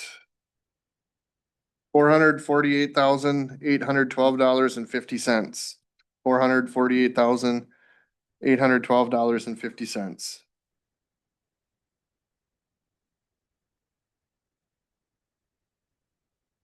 So, looks like we got some really good bids. I'm really happy with that. And I guess I would recommend awarding to the low bid, contingent on, the completion of the review process. Chair, I'd make that motion. Second. Okay, motion second, approve the little bit contingent plan, okay. Any further discussion? I know in the past that we had imposed some penalties if they get chipped up and so forth. Has that been? That's still in our proposal. Yep. And this particular company, you've worked with them in the past and they've been gentle with this equipment. I feel like there's a few that happen on every single project just because pipe and when you're trying to slide them together just right, but they have. It's been a long time since we've imposed that on anybody, so I mean, It's worked. I feel like they've got the memo. Good. Yeah. Any other discussion? Then I'll call the question. All in favor signify by saying aye. Aye. Both same sign. Motion carries. All right, well, Yeah, I should have. Manufacturer of the culverts is the same for all of these. you mean the supplier? Yes, the supplier. So there's, I believe, two main suppliers in the state. I don't know which one they're going with here. but we've worked with both of the suppliers that we get. There is a plant in, Hartford, I think, just west of Sioux Falls. I've actually toured the plant. They're trying to get allowed into the state. We are supporting that movement. Like, it looks like great. Right. See any reason they couldn't be a bidder, and I think that'd help us out in this corner of the state, cause the two plants we get now, one's up north a few hours and the other's over by the cities, so One supplier or manufacturer versus another, it's the same spec, the same quality, the same strength of Yep, concrete. the problem with the South Dakota one is they build theirs a little bit different. So it doesn't like match the design plate, they call it. But I mean, the cars over there don't weigh any more than over here, you know, so I mean, if it's good enough over there, I don't see why it can't be good enough.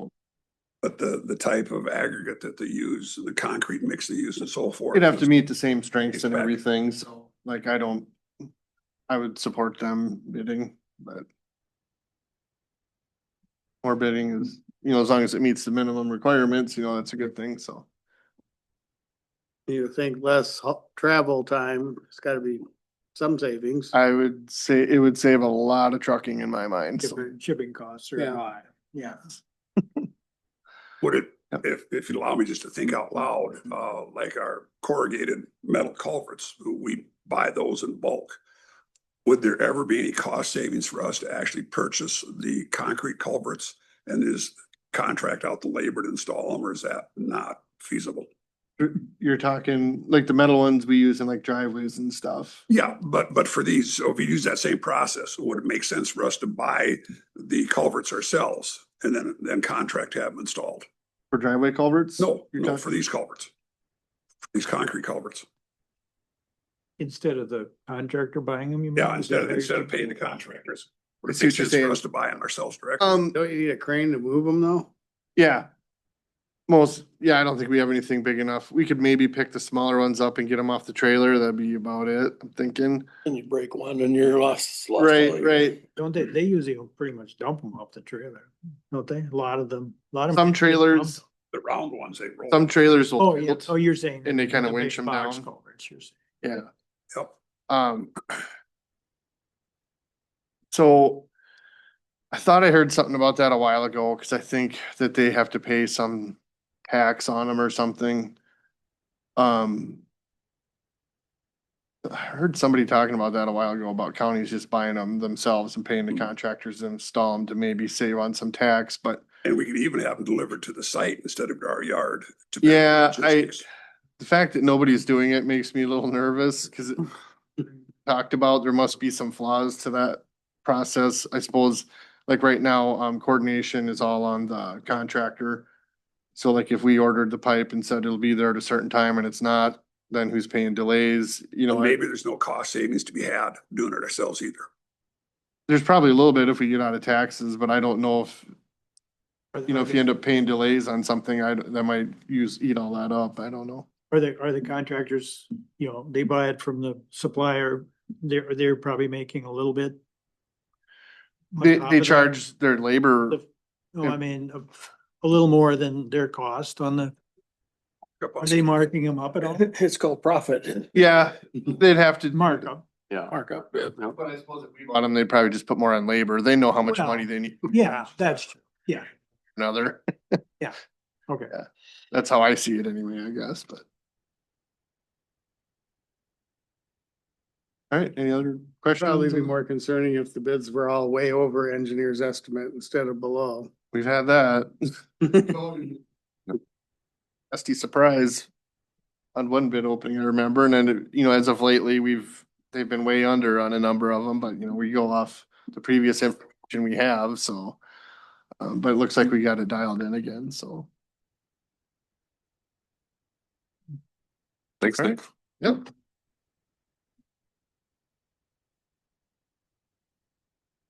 Last of our regular business is Jill from Ace. Is she gonna be here today? Do you know? Yep, she'll be here. And meantime, I guess we can do our committee reports. What's up? All right, Doug's volunteering to go first. All right. Month of May then. We had a building and grounds, committee meeting, a lot of discussion probably on the highway shop, repairs or what to do with all the different things there. On the 8th, soil and water. There was an audit report done by Matt Talbert. It was all good. There was a few minor little things, but otherwise the audit report was good. 13th, regular board meeting. The 14th, Buffalo Ridge Task Force. They just did a little report on what they did. 9 drug arrests, 1 gram of cocaine seized, 14 grams of meth, and no fentanyl seized for that period. And they, so far at that time, they said there's no cuts to public safety from the state. This was on the 14th, so. So, on the 21st, Health and Human Services, same day, the radio board, they're both in Marshall. 27th, regular board meeting. The 27th, the PCM regular board meeting. And then this is getting into this month, but last Thursday, I was at Prime West Health and the CEO, Jim Brisbilla, announced his retirement. Oh, and he'll be there a year yet, but he is retiring. So. And he's done a real good job with his staff as well too, in succession planning. Yeah, I think it'll be a very they've got a smooth plan transition. for, they've got a committee for the hiring and they're starting that already. And that's all I had. Okay, thanks, Doug. It'll be a big loss, though. He Yeah, oh, was huge. outstanding. No, he's very good. Yeah, Mhm. very good. Any other volunteers? Otherwise, I'll continue on as well too. All right, And thanks. again, June 1st. Then on the 5th, we attended the city council meeting in regards to that variance that we'd asked for our highway shop meeting and so forth. And they did make a change on that. They didn't want us to go any further to the south than the existing building. They did allow us though to go higher, so we're good there. So if we want that same dimension, we'll have to move the building to the front of the building and have to come further forward than the existing building. Doug mentioned our building and grounds meeting then on the 6th.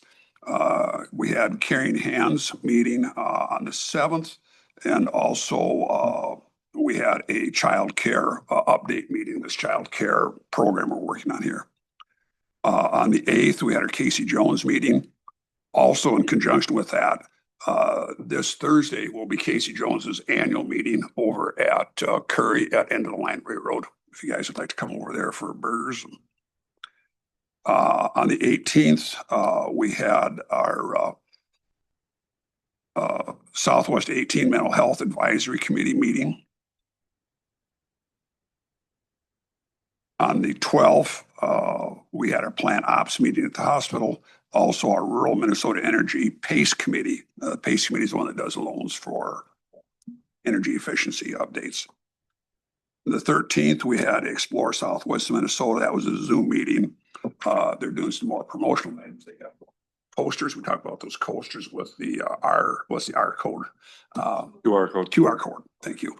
I'm too old to remember that.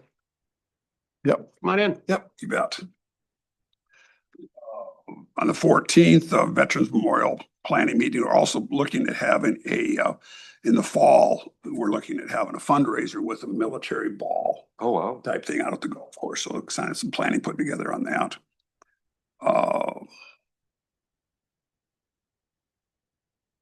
If you'd like to, that's fine. Yep. On the 19th, we had our SMOC meeting down in Worthington. And again, as you're all aware, the challenges. In fact, I got a hunch that Jill's going to talk about that a little bit too. To our ACE program, those same challenges to SMOC. SMOC, of course, runs our Head Start. And we know Head Start has been specifically named as one of the items on the Project 2025 that are in jeopardy. I think I reported before that our Head Start regional that we report to has been dissolved, and we don't even know who to report to yet at this point. We're kind of in limbo there yet. On the 21st, you mentioned Southwest Health and Human Services. I don't know if we'd mentioned before as well too, but Beth Wilms, our director for she's been there for 10 years now, something like that, I believe. Another person's going to be missed.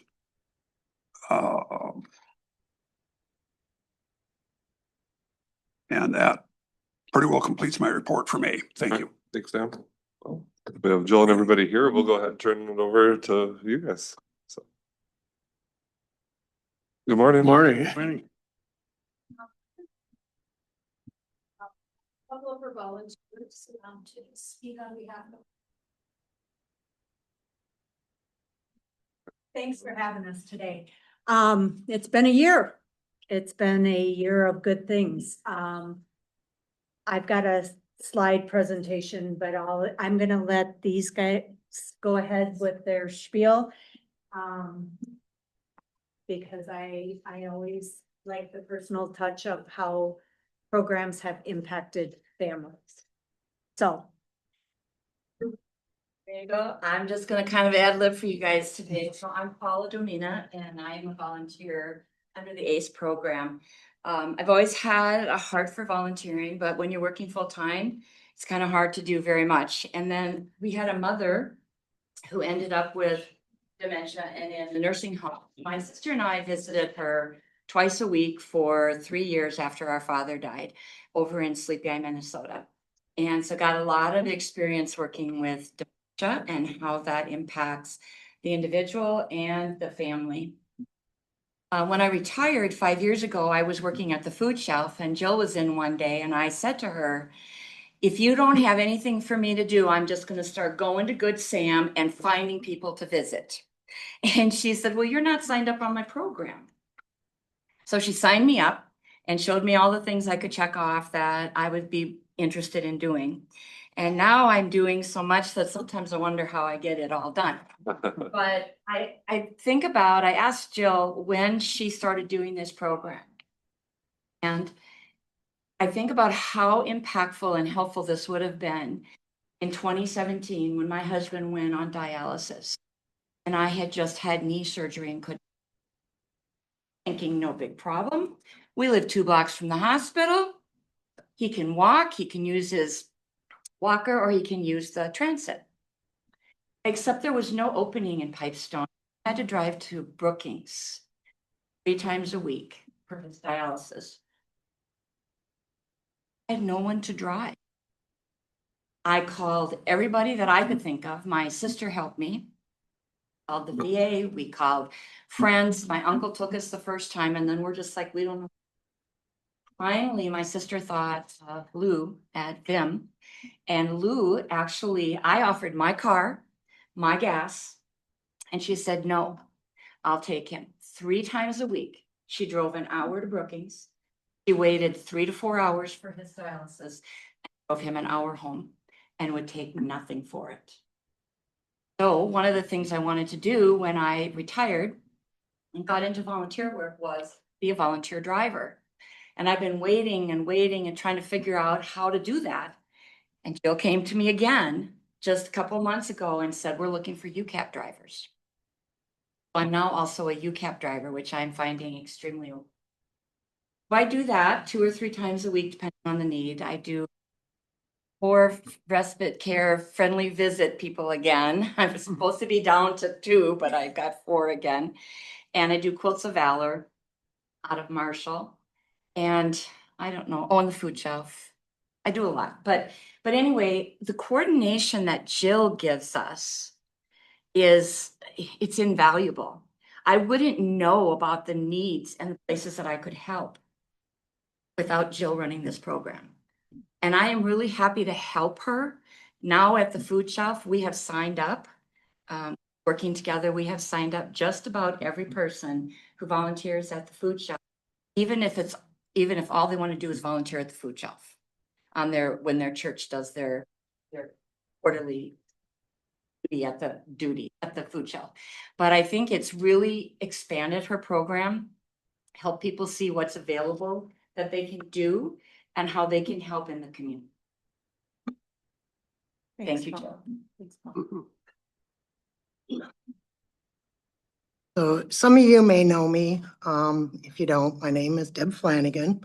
I've lived here in Pipestone most of my life. I want to share my experience that I had with ACE advocate Jill Turing over the past year.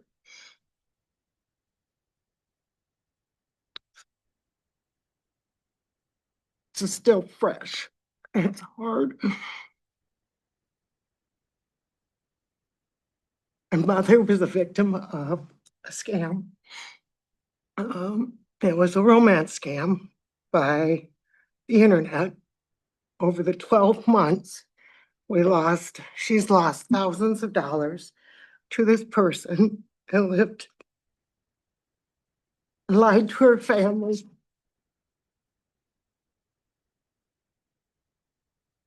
Okay. Okay. Family members tried to sit down with her on many attempts. However, her story just didn't make sense. This experience was tearing my siblings and I to shreds. We were not getting anywhere with our mother as she was sending this person money instead of paying her monthly bills, medication, or food. We had no clue where to go or who may help us protect our mother from further destruction. One day I reached out to ACE advocate Jill for advice. Jill educated my siblings and I about ACE program and how she could help. During this time, Jill spent endless hours helping me through a difficult process of obtaining guardianship conservator over my mother after all options failed. Jill also connected my siblings and I to other organizations and was an advocate for my family. Jill is very knowledgeable in the many different services and organizations that are available in such situations.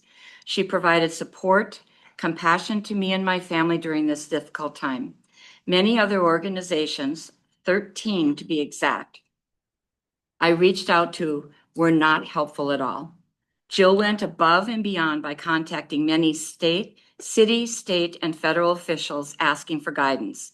Because of Jill, my mother is able to remain in her own home with my assistance on her financials. I know my family and I are not the only family Jill has helped over the years. Without Jill's knowledge, support, or connection, our story may have had a different outcome. I ask you to please consider keeping Jill on staff to continue helping other families and assist other elderly individuals in maintaining a safe and independent existence. She is a great addition to this community. Thank you. And I second, third, and fourth. And our deep felt compassion goes out to you. Difficult those scams are. Thank you. With that being said, I'm going to talk about some of the things that have happened in Pipestone County since the last time I was here. We have led SAIL, which is Staying Active and Independent for Life classes at Ridgeview in a seated position, Pipestone, Edgerton, Jasper, and Holland, with 57 participants in that program. We've led a matter balance class in which 12 participants successfully completed. Powerful tools for caregivers class, dementia friends and ADT, which is aging and dementia training. We had a booth at the fair and had many volunteers help at the fair. We do the NAPS program. When I started this, it was the best kept secret in Pipestone County. We had 9 people getting the NAPS boxes, which is a 35-pound box of food that eligible families can get once a month. We are now up to 32 families receiving that. My goal is to build the program. Hold on to your hat, Paula. My goal is to build the program so that we moved it to senior day at the food shelf so that they can participate in the food shelf, then pick up their box and be on their way. Because the food shelf is underutilized, used to be underutilized by the senior population, that is also growing. A coworker and I did a KLOH interview on dementia and had many people reach out to me after we did that. We have 9 families getting respite. You will see next week in the paper, Help Wanted ad for more volunteers because that is probably the biggest need that I have right now. I have several families that are trying their darndest to keep their loved one at home. And giving is a 24/7 unpaid, unappreciated. It just is. And so I have several trained volunteers that go out and do this now. I could use about 4 need in our area. One of my personal goals this year was to volunteer at 90% of my stations on my own time. And that has been a success. My goal as when I retired from social work was to volunteer. So yay me. I did have a scam fraud education day and 65 individuals came. We had 4 presentations that day from Minra, Merles, one of the deputies.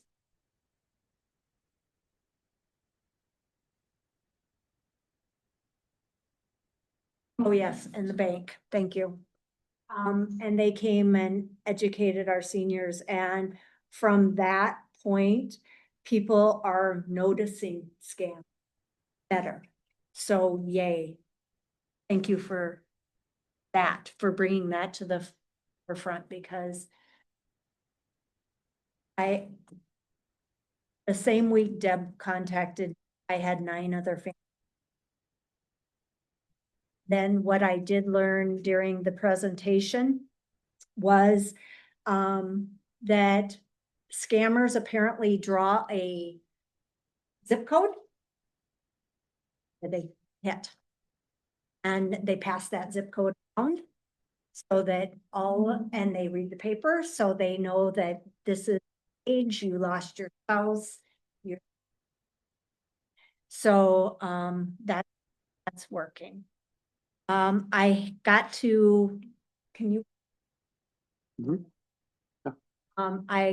One of the big things that I got to do is the dementia talk for being a first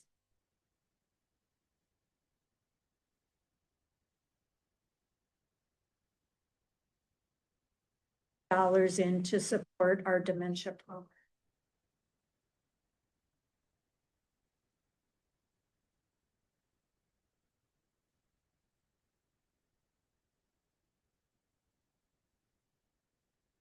Gotta find it here, it says. There we go.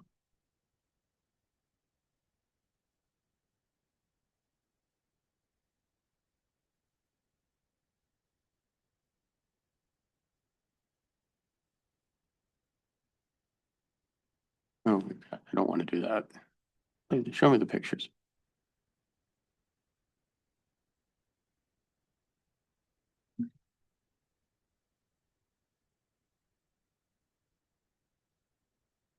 If you can't pull it up. One of the things that Paula requested, she actually sews the quilts for Quilts of Valor, but we have been working together to get the word out in Pipestone County to represent our vets within. I got the honor of helping her wrap Gerald's Topman, out at Falls Landing which was. Just so you know, I'm hoping to do a presentation of 6. I'm working on getting that all together. And then I have another list. I have a few over in my hometown area by Sleepy. I have a list of 18 names that have been given to me. I need to contact, interview, get them into the system, get quilts made for. So we're kind of a new area for Pieces for Heroes, which is out of Marshall.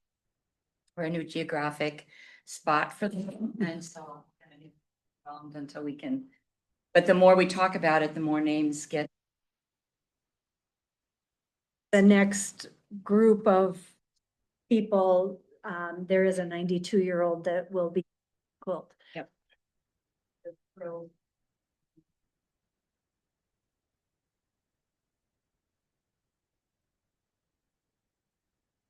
Bill Johnson was the recipient.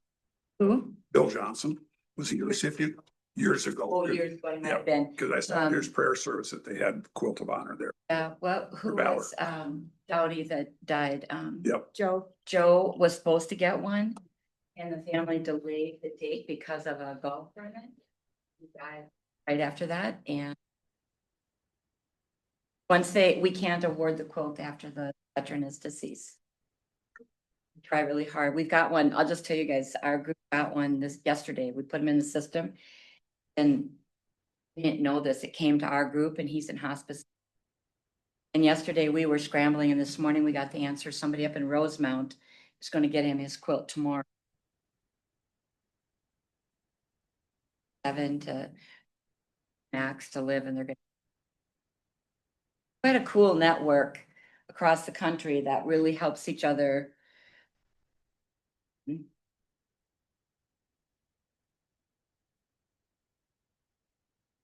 The other thing that I'm pretty proud of is we did a few volunteers baked goodies, and we went to the Jasper first responders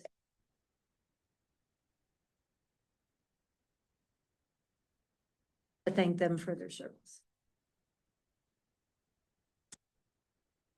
All right. Thank you. Joe, That's it. There's a copy of the picture if you want the board to see. They all have a copy of We it. do.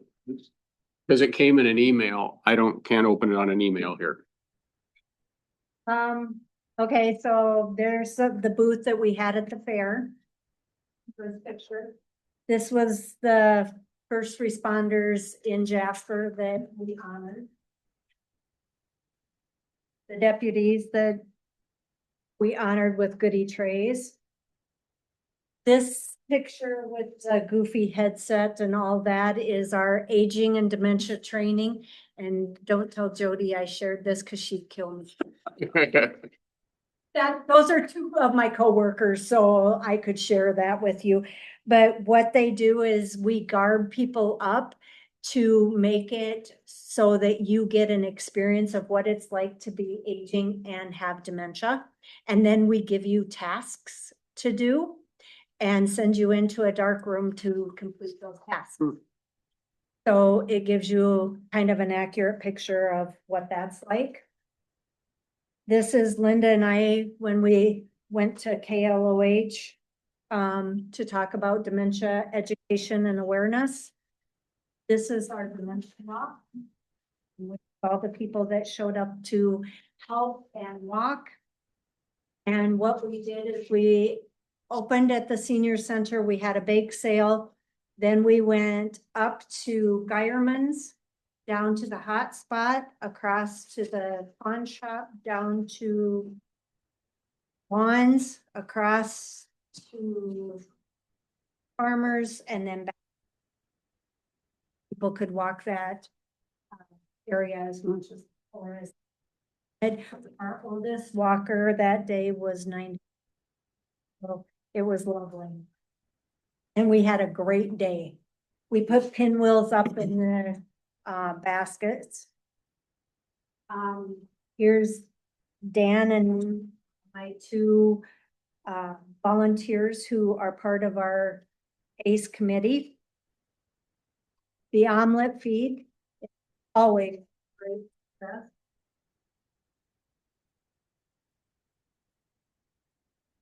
I raised money this year through a different grant for caregiver gift bags for Christmas.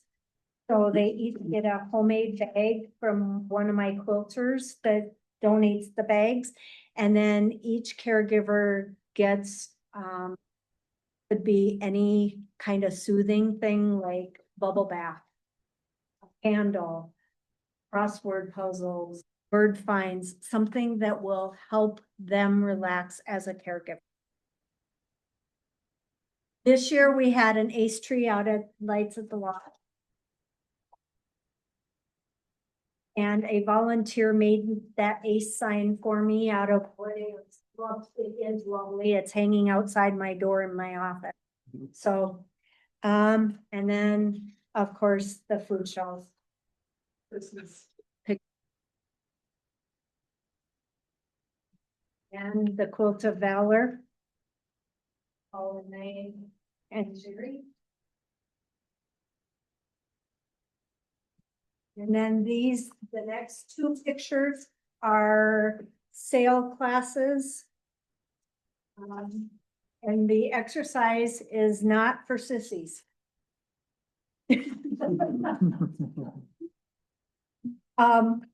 Guys helping at the food shelf, put the scale up. This is the Ridgeview sale class where everything is done in a seat. But that also is not for sissies because they move and shake. So, and then the last picture is frogs at our volunteer appreciation.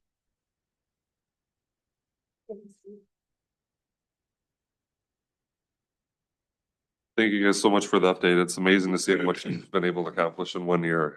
It's yeah. Before we go, though, you're gonna speak yet too? Good. Yeah. Oh, that's fine. Just want to pass out a copy of our 2024 annual. And maybe expound a little bit on it. You'll refer to the program, explain what the program is and why it's important. We keep track of hours.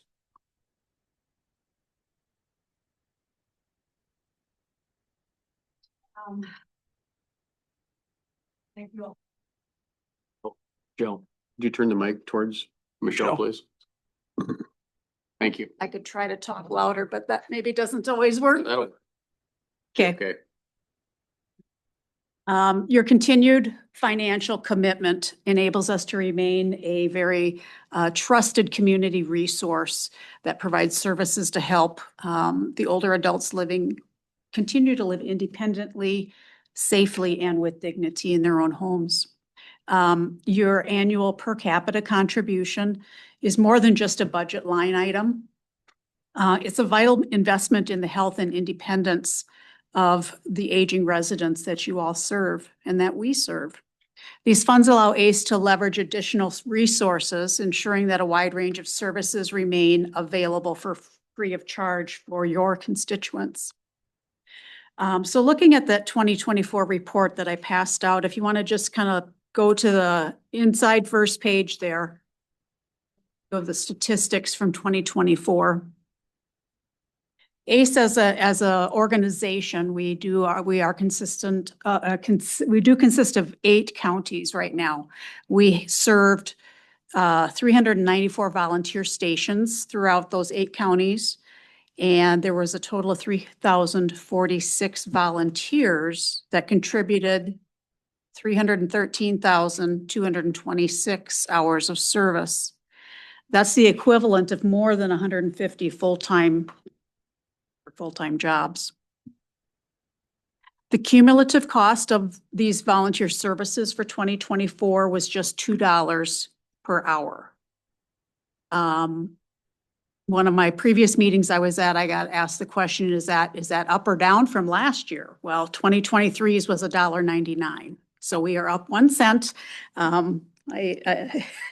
We seem to just gradually go up every year. Obviously, the cost of everything goes up. So just goes to reflect the monetary value and the cost effectiveness of your contribution that you make, and that it is a great investment in your community. Every year we do look at the value placed on volunteer time that is published by the independent sector, and they publish a national value as well as individual state values. And Minnesota is always higher, historically has always been higher than the national value as far as volunteer time. So in 2024, the Minnesota value of volunteer time was $38.16 an hour. So if you multiply that by the 313,000 hours, you're looking at $11.952 million of volunteer service of that. So I'll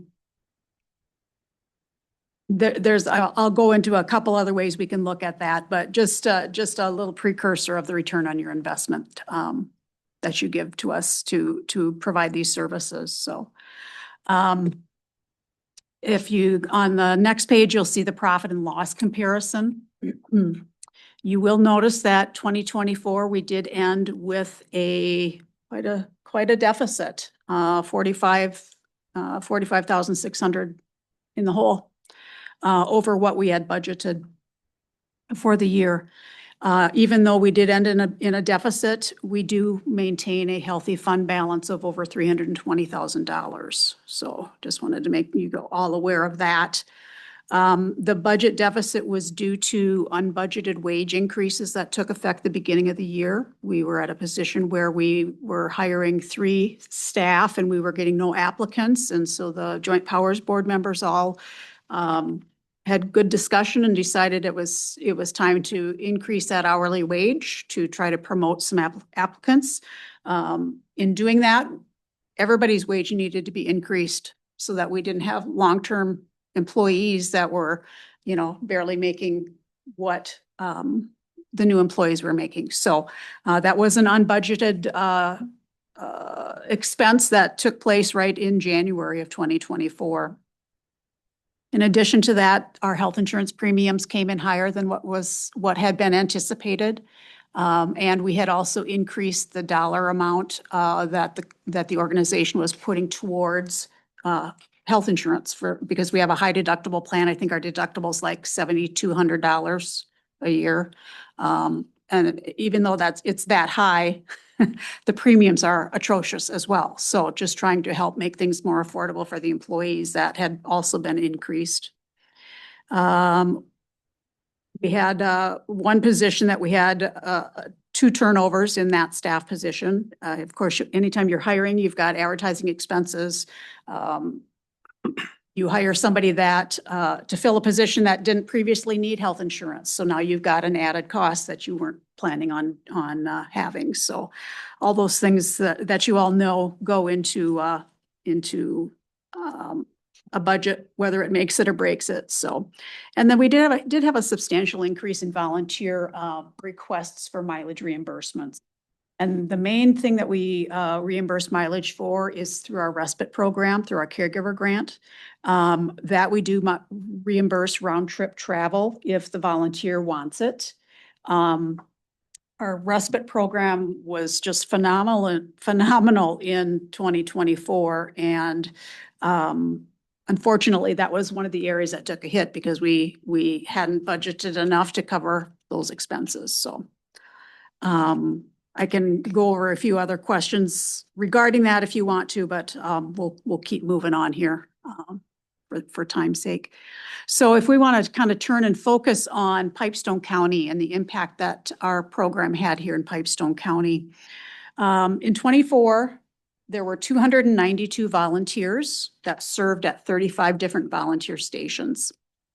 They contributed 33,676 hours. And if you want to turn to Jill's page in that annual report, they are listed alphabetically by county. So Jill's the back there, second to the last page, I think.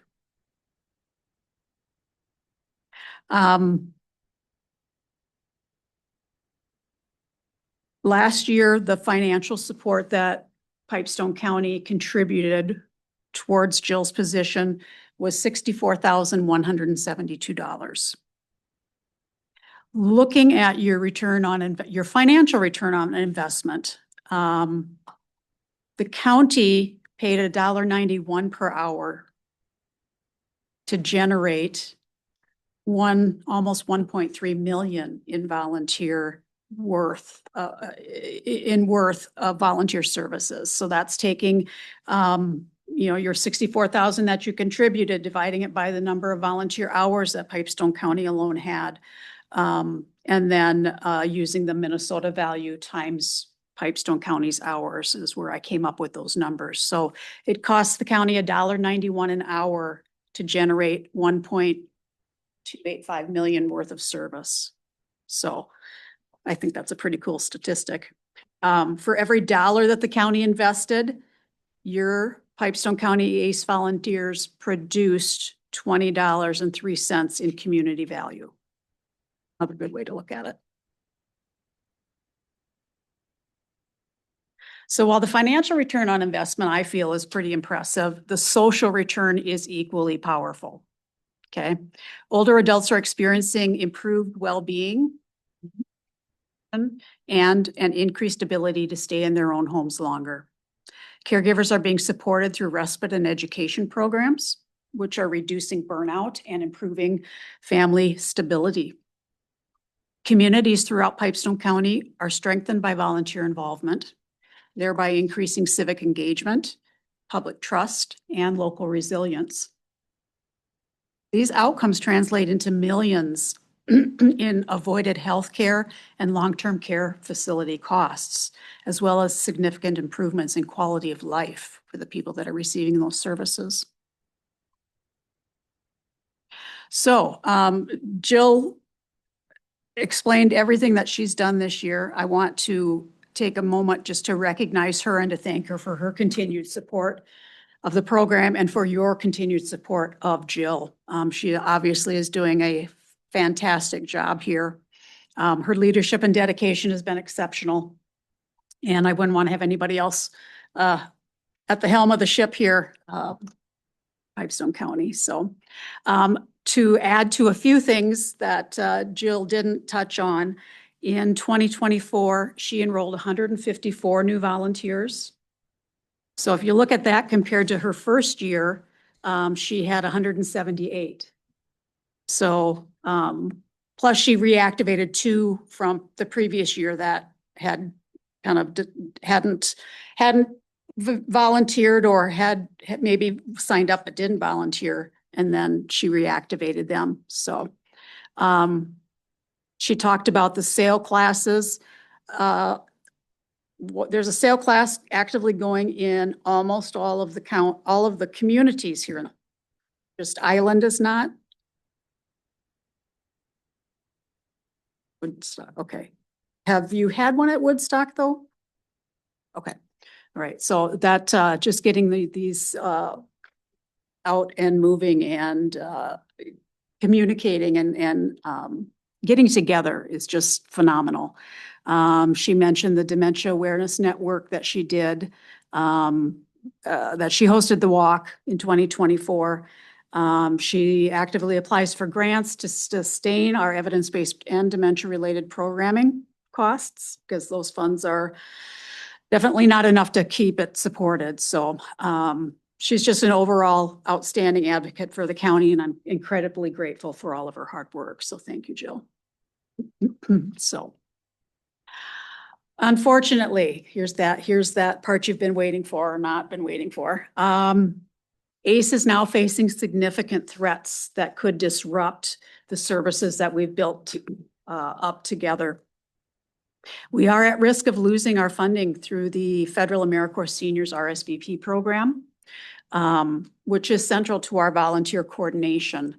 Now, Pipestone County is unique. Pipestone and Lyon County are the 2 counties that are part of our program that do not get any of those Federal AmeriCorps senior dollars right now. We've been waiting for the time, which would be this fall, to be able to write your counties into the grant so that we can start receiving funds for that. That's kind of, we've been anxiously waiting for that. I don't know if it's going to happen. It is on the chopping block. We have been written, the AmeriCorps seniors, AmeriCorps itself, which we are, the RSVP program is a leg of AmeriCorps seniors, has been written into the skinny budget to just enough to completely dissolve all programming under it. So if that happens, we would be looking, as an organization, we'd be looking at losing about $82,242 for the 6 counties that are currently receiving that funding. And that would mean that Pipestone County doesn't have the opportunity to receive those funds. If that goes away, that would jeopardize the matching funds that we receive from the Minnesota Board on Aging. And that totals a little over 32,000 as well. So that's bad news, very bad news. The threat doesn't stop there, though. The Administration for Community Living, which oversees the Title III funds that are authorized under the Older Americans Act, is in the process of being dismantled. What they're doing is all of the programming that the ACL was in charge of, they're distributing those things out to CMS, Centers for Medicare and Medicaid Services, Health and Human Services. They are talking about taking the Title III funds that we currently get through our local area agency on aging, our caregiver grant that we've talked about here, and then our evidence-based programs grant.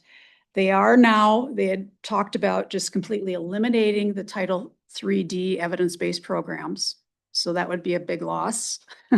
And they were talking about giving the caregiver stuff over to Centers for Medicare and Medicaid. Well, not in the business of, administering grants and that sort of stuff. So currently, there have been a couple of updates, and they are talking about creating a new division of HHS that will deal with children, families, and community. And this Title III funding would then be moved under that organization or under that level of work. So They're gonna do that at the federal level? You know how well it worked with the state. Well, yeah, that's the proposal. And that proposal does include a few more dollars for the caregiver part of it, but it's reduction in falls prevention, which would fall under that evidence-based programs that we do, our Matter of Balance. SAIL is a falls reduction program. And also, I think they were talking about a reduction in chronic disease education. Again, that's another program that we do offer. So we got a lot of legwork to do to try to do what we can to turn this around. All in all, between the federal and state RSVP funding, potential of losing that Title III-D funding, we're looking at over 130,000 in reduction of funds that we would have to try to make up somewhere. Part of that would be at the onus of Pipestone County and Lyon County, because those funds, the hours Jill does under those grants, are reduced from what you guys pay. So you don't pay for those as well. So we are supplementing your budget with other grant hours. So this is honestly why your continued support is more critical now than ever.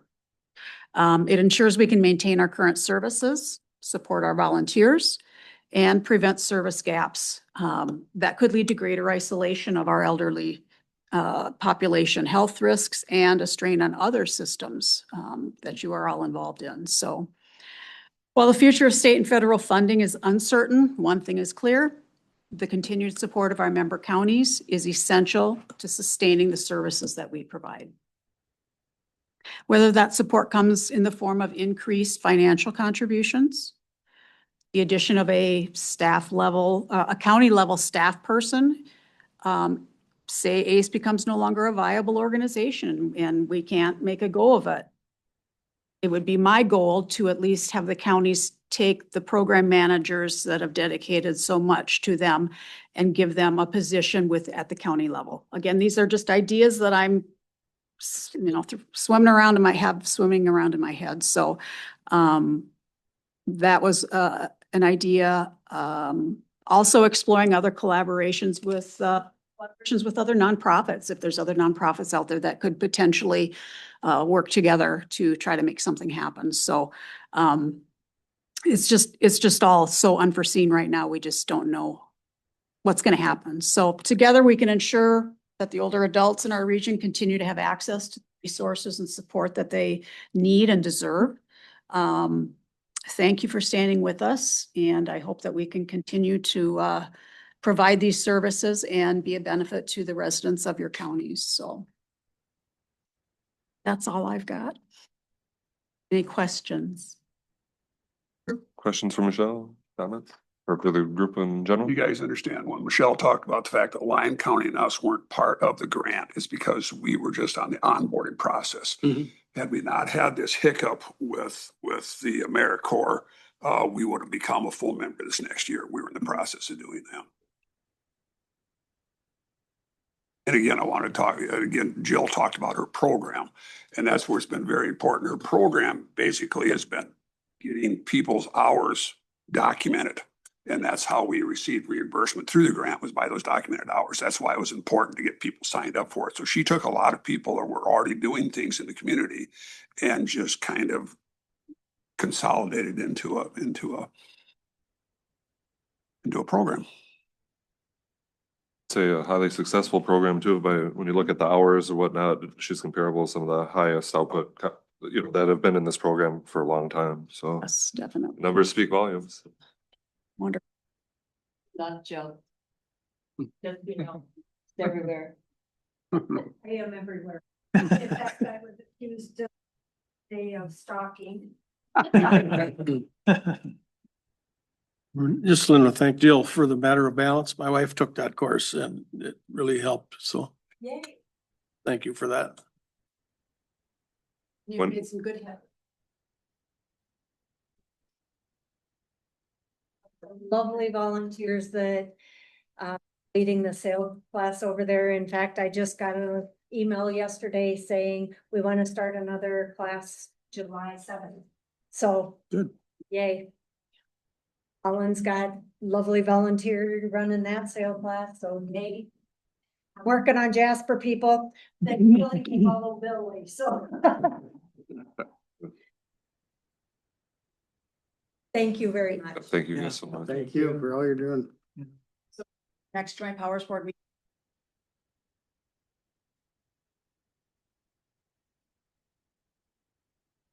That point in time, but that's what we're gonna do for. Just so you know, as people have asked me over and over and over. Way that financial government is being hit. People are very hyper. They've asked me if I'm looking for work. God has always provided. I've never missed. If I'm told I'm not gonna get a paycheck tomorrow, I'll. But for now, I'm where I need to be. I want to work. On the budget, we talked about the fact that we had increased our salaries and so forth. And again, that was part of that discussion on the board, and it was much needed. They're still not being overpaid. They were very underpaid before.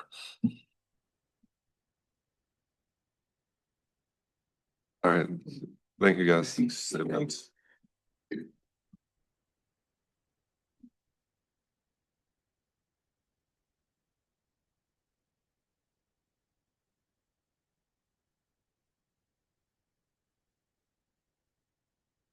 Hey, moving along, we'll continue with committee reports. I got a very short one. You have a very short one? All right, going by volunteers today, all right, Dallas, tell you. Regular meeting, May 27, regular meeting, hospital board. Very good. I missed the fair board meeting because of a graduation in the city, so. I guess I'll go next. I'll volunteer myself because I had a pretty light one as well. On the 5th, I attended the Sharing Hands Nurse Family Partnership on Zoom. I did not attend in person. So I did not claim that one. It was pretty much information only. Our director for there is on maternity leave, so. But again, that's another entity that we're partners with that gets a large chunk of federal funding for that program, and it's a science and evidence-based program too. And the first time ever I've been on that board, they have concerns moving forward. Not only we got a report from our elderly, we have a report for now our newborns and our youngest too, going to be affected by this, so. Anyway, moving on the 8th, I had a SRDC. We held that one in Hardwick, the community center. 13th, I had the regular board meeting. I attended a CPT personnel on Zoom later that afternoon. And the 19th, CPT executive meeting. On the 27th, I had both the regular board meeting and PCMC board. Then Dan had talked about the rural childcare program. I kind of taken myself off of that program for a couple different reasons. One, my sister is has a daycare in the county, so I don't want that to be seen as a conflict of interest there, especially with like the whole like event organizing and stuff like that. I could see that the As it's progressing, Mark, then from Southwest Initiative, he's got a architect and we're trying to figure out a schedule for him to come down, look at 4 different possible locations. Give us an idea whether or not physically, if they're even viable. Okay. And then in come September, we're gonna be adding a 5th member of our family, so I'll again be involved with childcare for another few years. So that being said, I probably should absolve myself from that committee, so. Congratulations. Thank you. And that ends my reports. Yeah, so, thank you. Luke? finish up. On the 13th, had MHA Advanced Trustee Audit, and I also attended the Holland City Council. On the 15th and 16th at AMC Futures, and kind of along the same theme, we're the Executive Director of NACO presented for a full day, and also expressed a lot of concerns about, the uncertainty in Washington, where things are gonna shake out as far as all the cuts and whatnot. And we also took about 60 commissioners and staff to the legislature and, met with Schumacher and other, members of the House and Senate that were available that day. And of course, we're expressing our concerns about cost shifts to counties, and I guess we'll find out once we find out more details of what happened yesterday, how that all came out. And on the 21st, had our AMC update. On the 22nd, had an RCRC executive meeting to line up the hiring process for a One Watershed, One Plan coordinator. On the 27th, at the hospital board. On the 28th, the Highway 23 Coalition. On the 2nd, at the regional solid waste meeting, no PCA staff attended this time. A 10-year plan for our region is with PCA for review. And supposedly the permitting staff may attend the July meeting. We'll see if they show up or not, but it'll be interesting if they do. On the 5th, at Area 2 and RCRCA, projects are ongoing. Funding from the legislature, of course, was up in the air. Hopefully they were included in the bonding bill. And then also had a personnel committee meeting to interview for the assessor position, which we hired today or approved.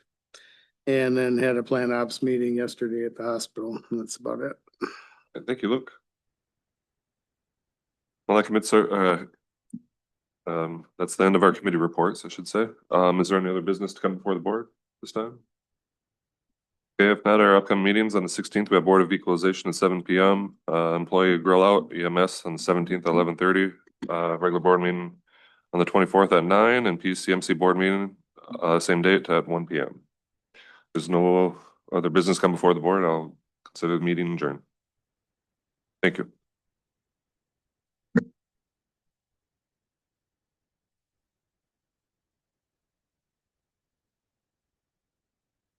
Now, I am unsure if I'm gonna be able to make Thursday for AMC.